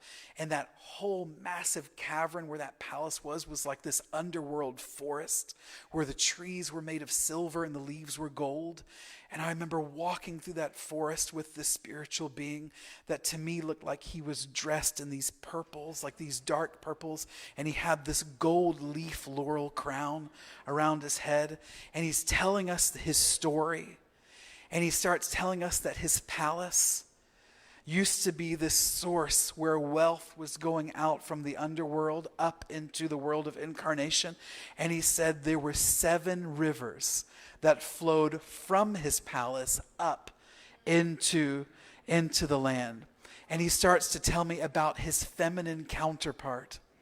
That was the personification of those rivers of wealth that flowed out from the palace. And he tells me her name was generosity, the virtue, generosity. And he said in these 7 rivers would flow, and each one of those rivers would bring a different aspect of wealth to the world.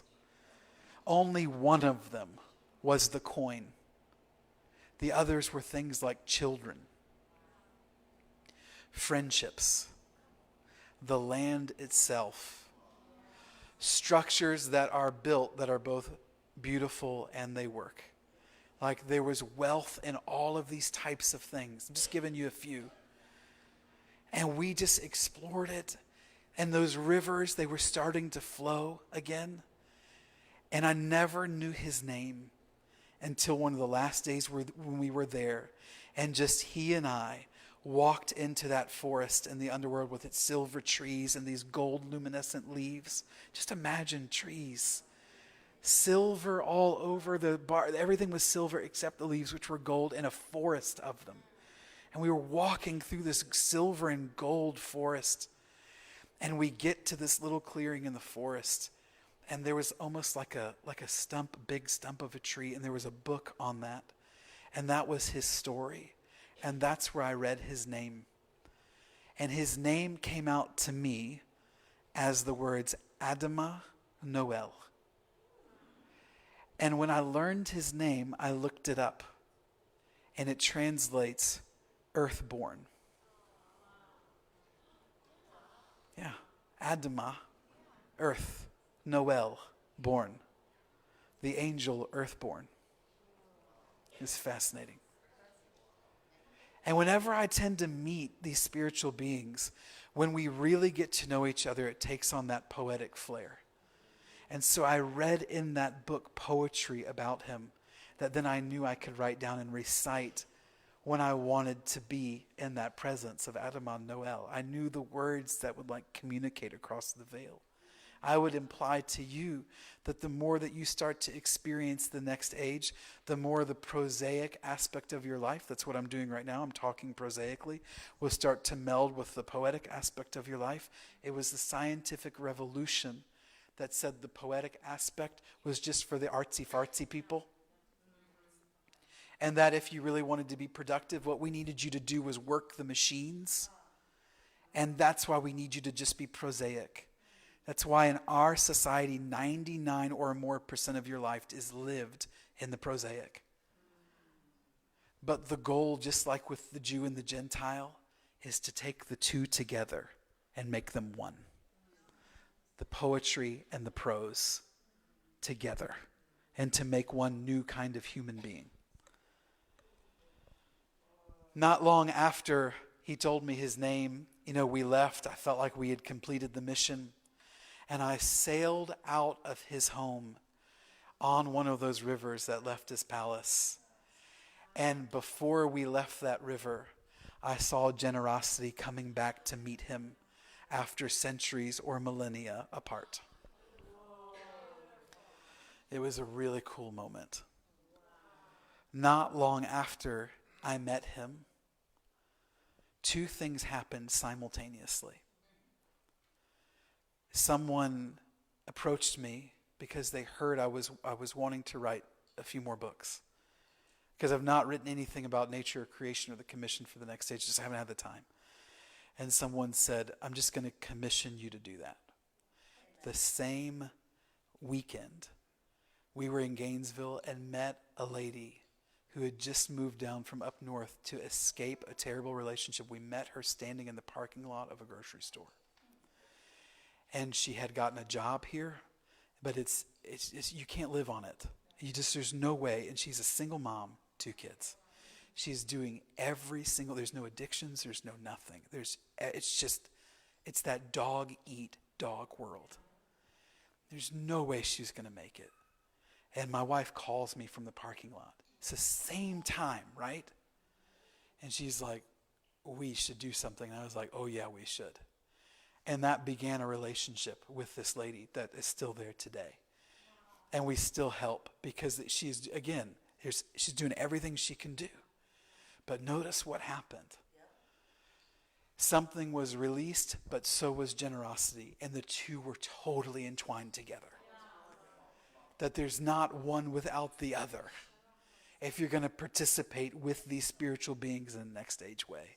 It was a beautiful picture. It's the way, we were sharing stories about this earlier. It's just the way it works, It's as if these two spiritual beings are always linked, because they are. And hear me, it's not that generosity and wealth in all of its forms are linked. And that's why the angels, I saw them linked. It's the other way around. The source of the link is the spiritual beings. That's where the end of the story is. Then it comes through the veil in the forms that we see it in this realm of incarnation. But the origin of that story is the spiritual beings. Can I tell you one more? Yes. And then do you have time for a heaven visit before we're done? Yes. Okay. I just want to tell you one more that will definitely put me in the heretic camp. I just want to tell you this because I want this world that you don't see today to become real for you, and I want you to see how real it is. There's another spiritual being that I met in the underworld. And he has a name historically because he's the personification of freedom, liberation, and resurrection. He's also historically the personification of wine. And it's this fallen deity, the name was Bacchus, or in the Greek, Dionysus. It was kind of a 2-for-1 deal. I didn't know that going to look for Adamant Noel was going to put me in contact with the holy version of Bacchus. But he was there too, because he's naturally personifying this new beginning that comes with resurrection. It's the part of the temple that he was personifying. Now he fell, and he became this deity of drunkenness and orgies and all the wine and everything else. Like he became the fanaticism, the ecstasies, all of these religious things that they were doing in the temples back then. You know, that's what he was personifying. And I met him down there and realized, well, of course, there's a version of him that didn't fall. Of course, there's a version of liberation, which is what Bacchus really means, the liberator. Or is it Dionysus that means that? Anyway, one of them means the liberator, the one who makes free, because that's what they were thinking wine did. But there was a personification of that liberation and the new wine of even a new covenant. You know, like there's a personification for what was in that glass. Even at the Passover, it was not an inanimate object. Jesus and every one of them around the table saw a different world than you see. The wine had a connection to a spiritual being.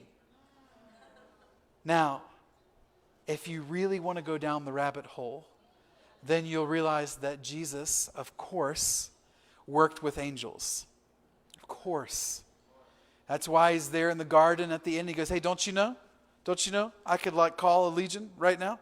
Like if we were really in trouble, I could get thousands right here and it would just be a matter of well, medium, or, well done on this whole crowd of people coming to get me. We could microwave all of them. And he's like, but he didn't do it. Don't you know I could do that? Don't you know they attended to me in the wilderness? Don't you know I had given them power to affect my life? And don't you know that there was at least one spiritual being that he was really close to? Because where does Jesus do his first miracle? And what does he do? If there was ever a Bacchus move, the fallen version was believed to be present at every wedding and in every procession. Because Bacchus always came followed by all of his forest nymphs and fauns and the satyrs and the growing vines. And it was always like this loud music and dancing. And Bacchus always came with an entourage. It was always a party. And Jesus does his first miracle at a wedding. And he actually makes water into wine. Now, I'm going to hold to this day that I'm not taking anything away from the risen Lord. All I'm doing is acknowledging the world the way that he saw it.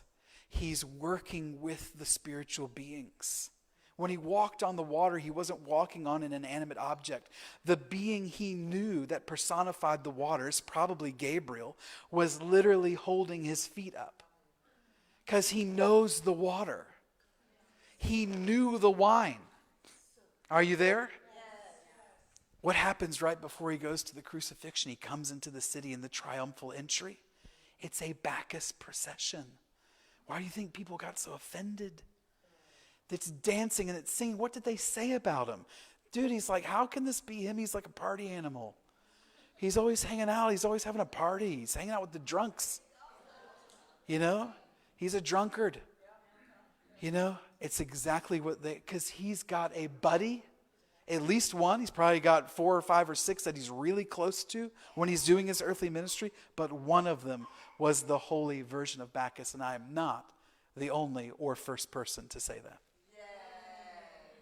C.S. Lewis did. And he did it in the form of the Chronicles of Narnia, book number 4, called Prince Caspian. It also happens to be the book in the Chronicles of Narnia where Lewis wrote in the scientific revolution. If you go read it, you can probably read it in like a couple hours.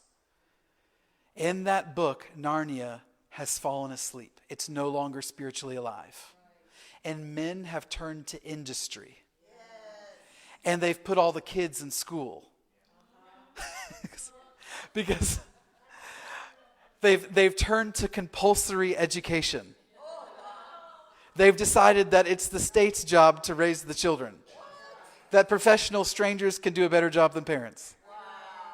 This only happened after the scientific revolution. Do you know that even in this country, that there were holdouts against mandatory compulsory education, and one of the last holdouts was in, of all places, Massachusetts, and the local militia escorted the kids to school at gunpoint. That is American history. You can go research it. Parents rejected the notion of compulsory education because they were like, who gives you the right? Like, who said this was your job? There is a family unit that needs to be preserved. I'm just talking about the next stage. Just give me a break. I'm talking about the next stage. So in book number 4, Narnia has turned to compulsory education. And all the kids are locked up in the school buildings. And men have turned to industry. And the trees don't talk anymore, and neither do the animals. And consequently, the animals are vicious, and they fight, and they will attack humans and all of those things. And of course, Lucy gets thrust back into Narnia. And she can't figure out why nothing's talking. And she's looking for Aslan, Messiah, Yeshua. And finally, Aslan shows up towards the end of the story.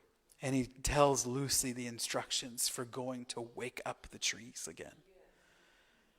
And so Aslan and Lucy go through the forest to wake it up. But Aslan is not alone. Bacchus is with him. By name, Lewis wrote the word Bacchus. It's the only time in Narnia that Lewis puts a spiritual being right next to Aslan. Not as an equal, simply as someone that was working with him. Because Lewis knew what I just told you.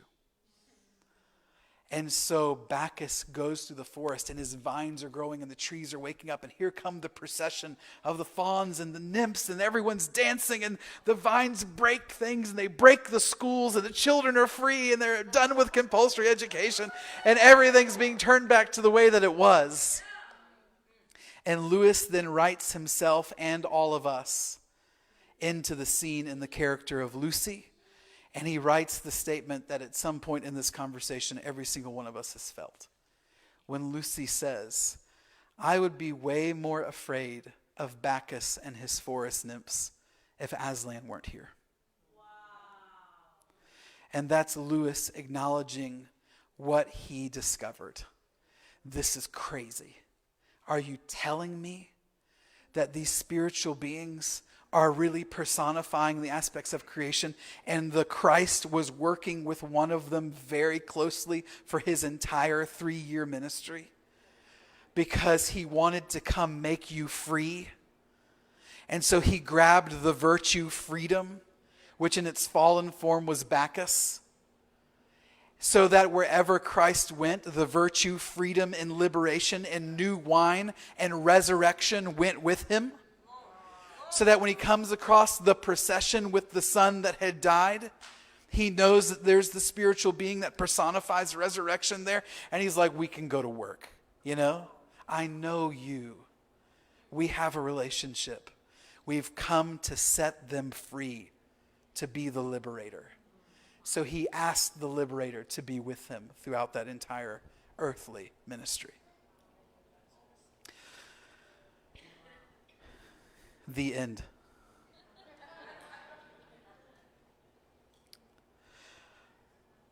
I want to go to heaven. Now that we've talked about wealth, we should take an offering.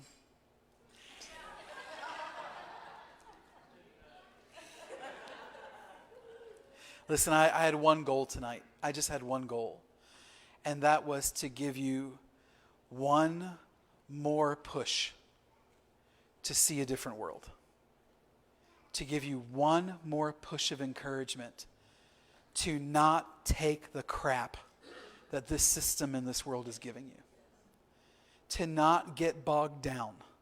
To not play along. To not just let it take your time away and keep you in the concrete and in the asphalt and in the wires. But to give you a chance to break free from that and to step into some next age principles. That was the only goal I had. So when we come back after David says a few words, we're going to go up into the Spirit and we're going to go back to that silver tree.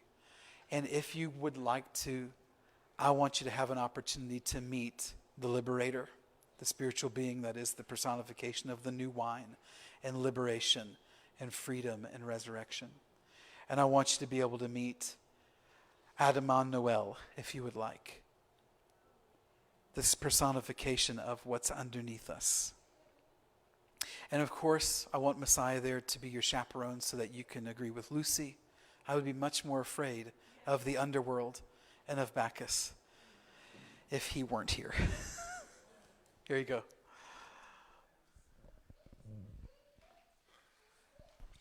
Wow, how many went on a journey that time? It's better than that's living. That is living. 2 comments. We just lived through an example of what he was talking about, generosity and wealth, because we came to a moment where we needed a new vehicle. But what operated at the same time spontaneously is that we were able to give our old one away and that we received a new one.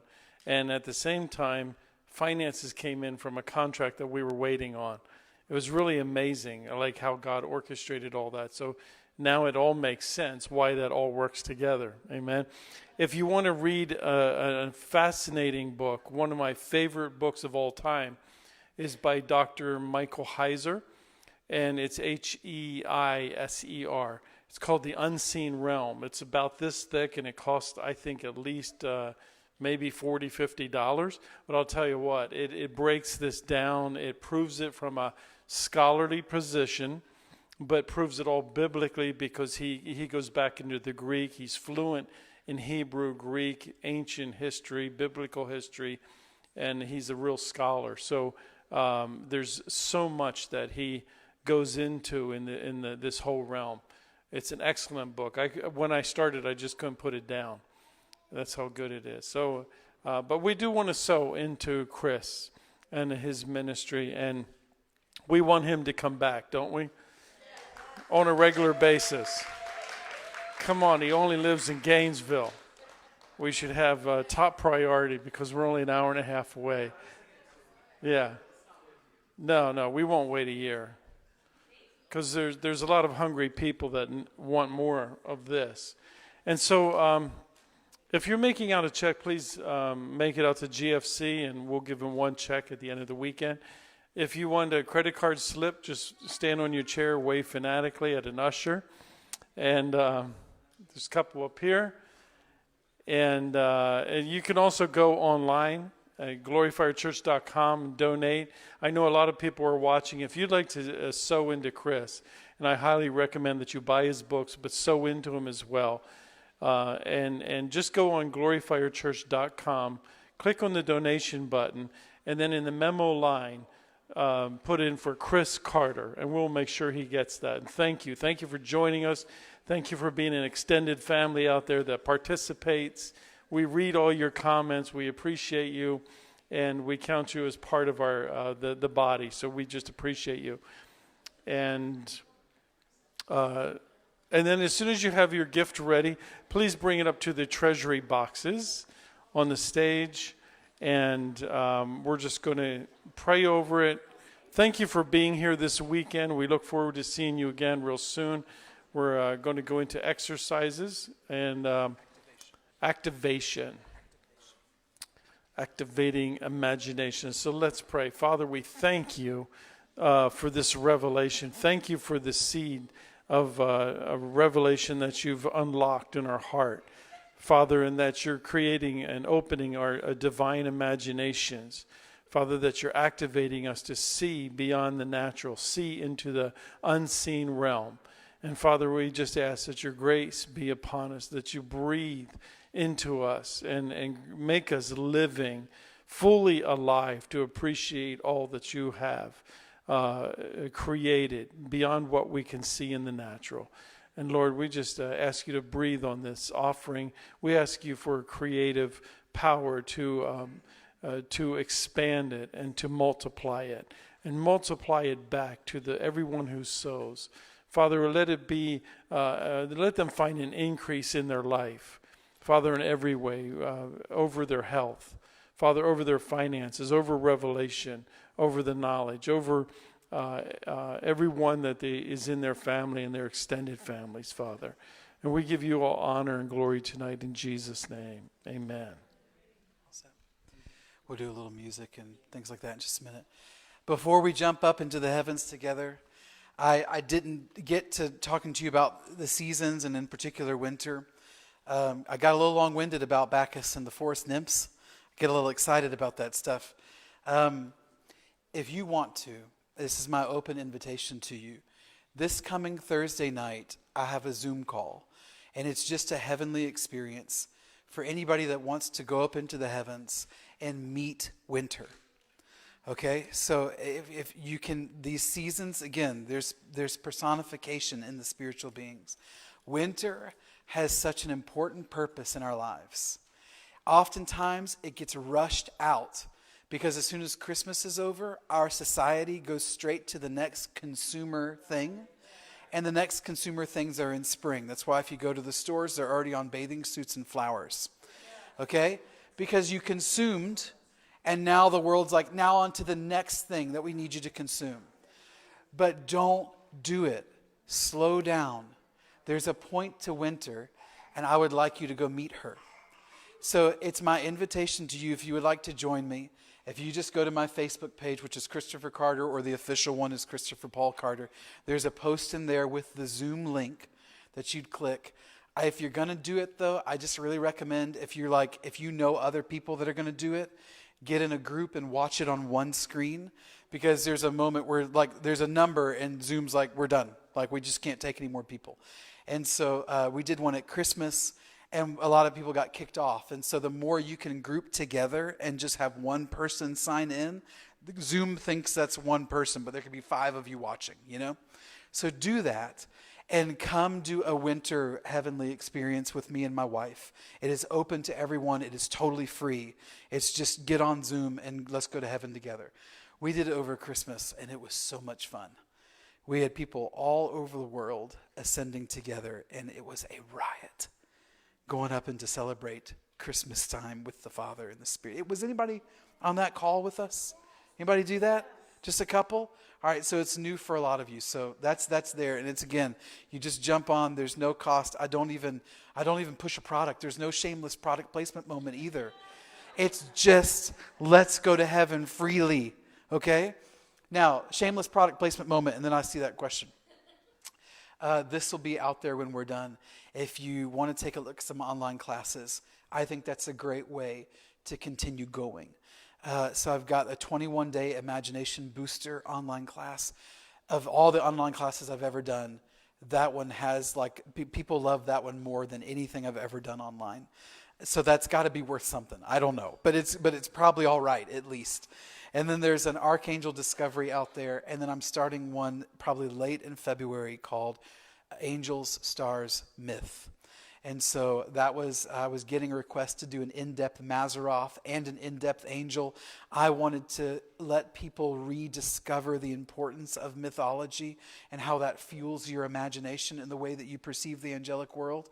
And I was like, let's just do it all as one giant class. So it's like eight live stream sessions is what that one's going to be, and it's out there too. And we can do it on the computer. I can run a card on my phone if you need that. Shameless product placement moment over. Now, lastly, not a product placement. We're going to need community. So anybody that's stepping into that next age, if you go about this isolated, you'll never make it. You really need to talk about what you're experiencing. You need a forum. You need friends. I'm telling you, I love that David and Rhonda are here. I love that they're here. I love that this place is here.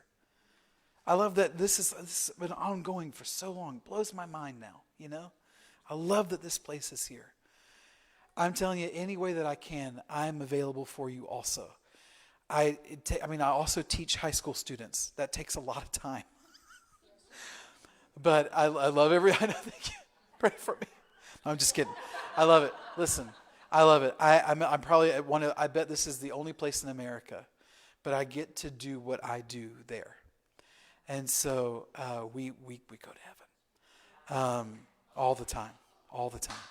I just taught an elective course called Myth, Nature, and the Imagination, if that gives you any idea how for this stuff the faculty and the staff of the school are. It's really cool. It's an amazing place that I work. I'm going to be there with you as much as I can. People send me their experiences all the time. It helps. Just email it. Just email it. If I can get back to you, I promise I will. I try. Sometimes I'm a month down the road, but I really do try. They send me poetry, and they send it because of the sake of community. And I'm telling you, I will walk down this road with you, and others will too. But just take advantage of it where you got it. Okay? All right, let's stand up together. We're going to dim these lights and put on some great ethereal music, and we're going to go into the heavens together. I want you to meet some of these spiritual beings, and I want Aslan to be there with you so you won't be afraid. And I want you to meet the holy version of the Liberator, because I know that'll work.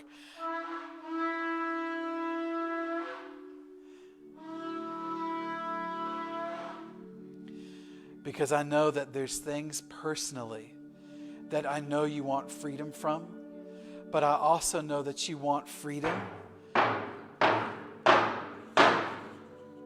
But I also know that you want freedom from a spiritless life. I know that you want freedom from the system. You want freedom from walking outside and taking just the scientific revolution way of living, where all you see is inanimate objects. I know in your guts, you know that quote that Lewis wrote, that if I find in myself this desire for something that nothing in this world can satisfy, it's because I was made for another world. And I would just tweak it, and I think Lewis would too, and say it's not another world, it's this one. It's just transformed. In other words, I have a desire for a different kind of world system than what I encounter every day in my mortal sojourn. Now, I'm just going to go through what we did last night. We're going to make it easy and go right back where we were. I want you just to close these eyes. And all I want you to do is use the eyes of your heart. Use your imagination. Oh my goodness, this tool that you were given. Please don't buy it when the world tells you that it's make-believe. Please take advantage of it right now. You were given eyes and senses in your heart that could see things that are outside of this world of incarnation, that can see what this world of incarnation is becoming. So with your imagination, I want you to imagine you're looking at that silver tree that grows out of the ground, and its metallic silver trunk twists as it grows up, and the branches spread out above your head into that wide circular canopy. And those leaves are emerald crystalline green, and there's these orbs of luminescent fruit up in the tree.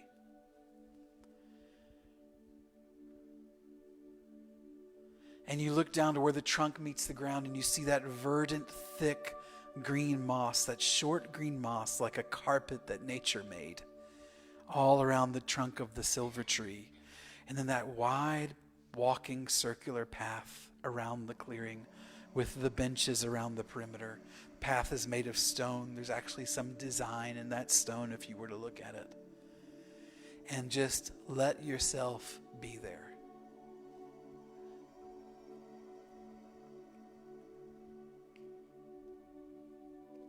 Let your senses start to work. What do you smell? What do you hear? What can you touch? And where are you in this picture? Because you probably already landed somewhere. And if you're like, like Christopher, I don't know where I'm at, I would just be like, where do you want to be? And you're like, am I just making it up if I decide? And I'm like, yeah, you are. But you know what the great part about that is? The part of you that's making it up happens to be the part of you that's been filled with the Holy Spirit. And it already knows where you are. And it's going to feel like you just decided. But the truth is, it's your imagination at work, and it's been washed by the Holy Spirit. So where are you in this picture? You can raise a hand or shout it out. I'd love to hear. Where are you? Yes, ma'am, up in front. Yeah. You're in the air. You're allowed to be. You're allowed to be. Where else are you in this picture? Yes, ma'am. Mary. In the midst of the branches. Where do you just find yourselves? Where do you want to be in this scene? You're allowed to just choose. You have a will. God didn't make a mistake when he gave you that. He wants you to use it. Where do you find yourself in this picture? Let's just have a few more. Don't be shy. Sitting on a golden bench around that perimeter. Yeah. Anybody else? I heard a voice over here. Intertwined with the trunk of the tree. Where else? Where else do you see yourself? Right here. Yes, ma'am. Yeah, on the bench? Yeah. And you smell roses. And you know it's him. Yeah, right on. He smells good. One time my daughter and we were in the heavens together, and she described me to me. She's like, Dad, your beard looks like it has gold in it, and it smells like roses. That's what she told me. Yeah. Where else you can tell me where you see yourself or what you smell, what you hear. Yes, ma'am, up in front. Yeah. Yeah. Yeah. Yes, it does.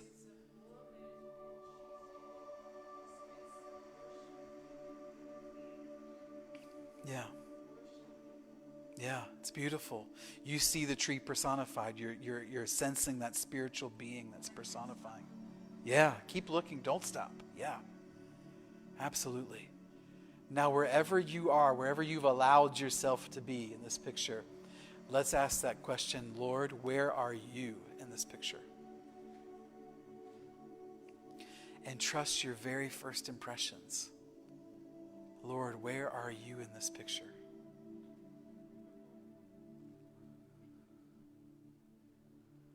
What's your first impression? What part of the Godhead do you see? Is it Father? Is it Messiah? Is it Holy Spirit? And where do you see the Lord? Right next to you. Yeah.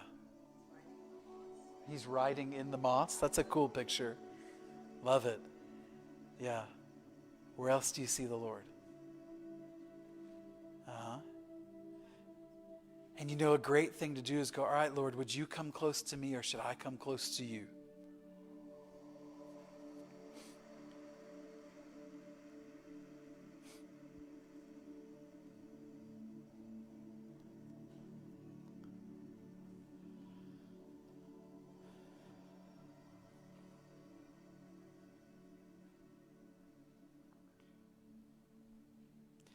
Once you're close to each other, this is where we just want to have a really fun activation.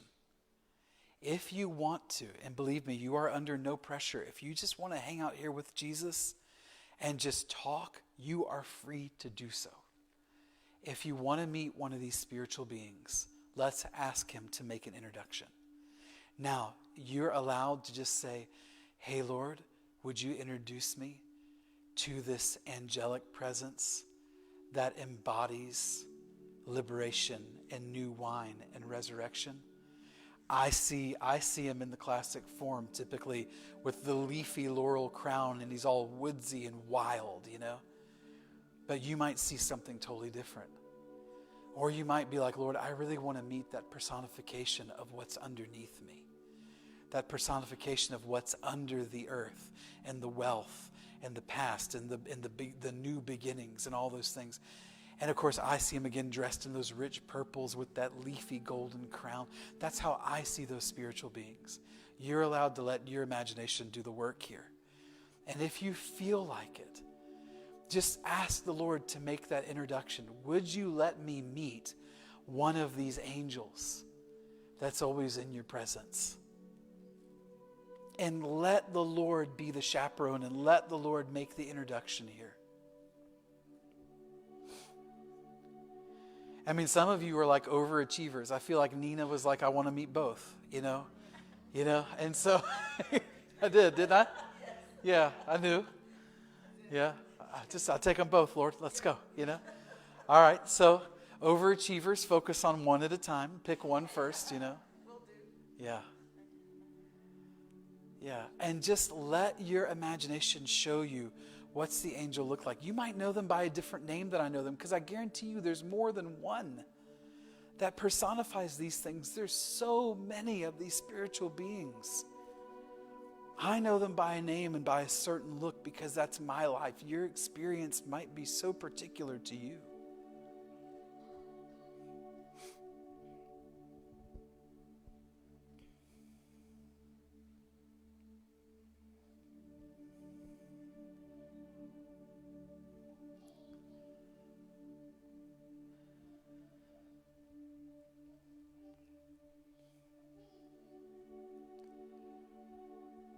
And I just want you to let the Lord, let the conversation start like, okay, Lord, I'm meeting this angelic being.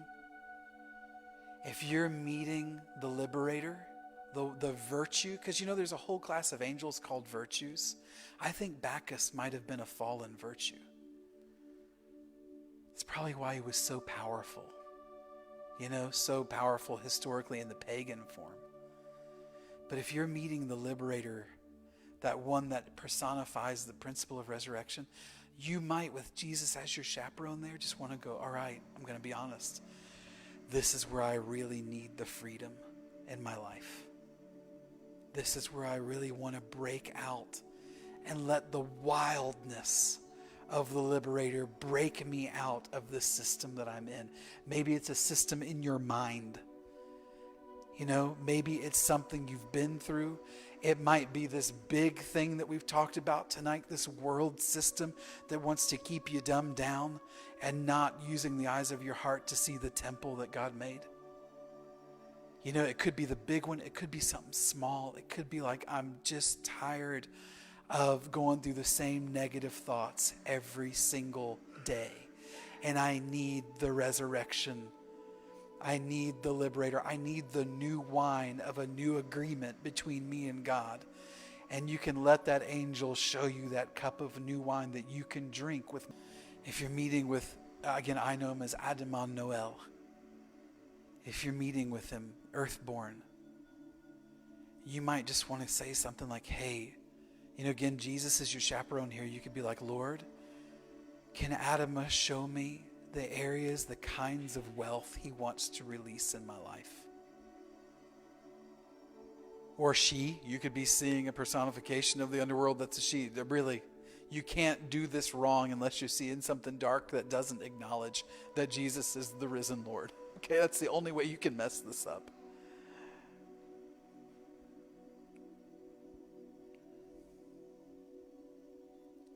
Maybe you want to meet Adama's holy counterpart, these waters that flow up from the underworld called generosity. I think she's a virtue too. I think she's like these waters of this virtue, generosity. And already, I see her as almost this like luminescent, flowing blue, watery creature. in this human form, and the water's like her long hair. I mean, that's how I see her.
You know, when you feel like you're getting something, like you're having this conversation, make sure you acknowledge it. Acknowledge it to yourself. You know, talk to yourself and just be like, all right, hey, listen, this is what I hear the spiritual being saying to me right now. This is what I see this being doing. And again, like your tool for this to come alive is the eyes of your heart. It is the imagination. That's your tool to let this experience come alive.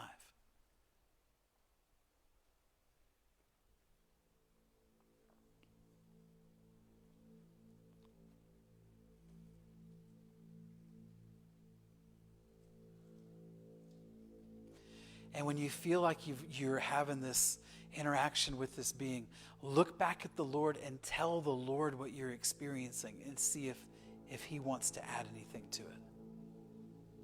See if there's anything that you're missing.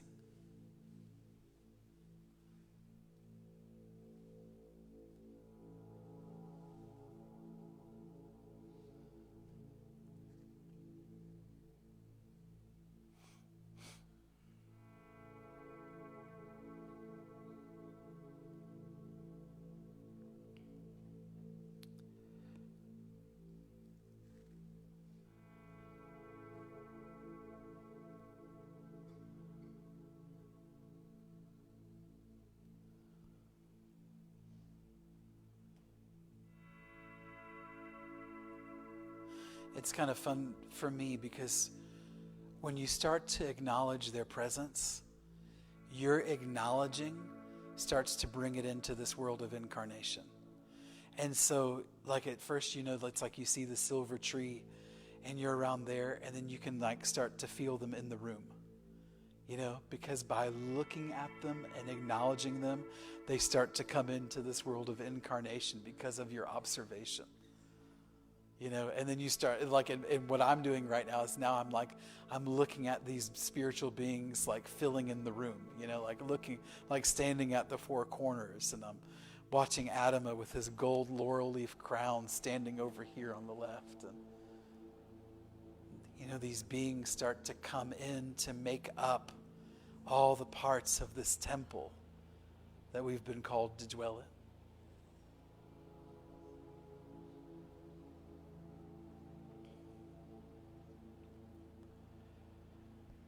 Now, when you're ready, make sure you tell whoever it is that you're talking to. If you're just having a conversation with the Lord, that's great. Tell the Lord thank you. If you're having a conversation with these spiritual beings, tell them thank you. Acknowledge them. You know, don't treat them like robots, you know? Treat them like the incredibly gifted, powerful forces of creation and nature that they are. And let them be who they're called to be. They're not the image you're made in. They know that. You know that. But you can relate to them and start to give them the space that they were always meant to occupy in our lives as humans.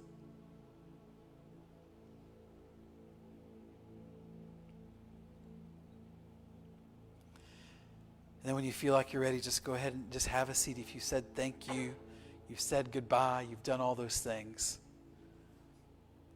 I know some of you are probably like, why are we stopping? Well, it's because it's 9:30, and I know that you probably need to go. You don't have to leave the heavens, right? You just can't stay here.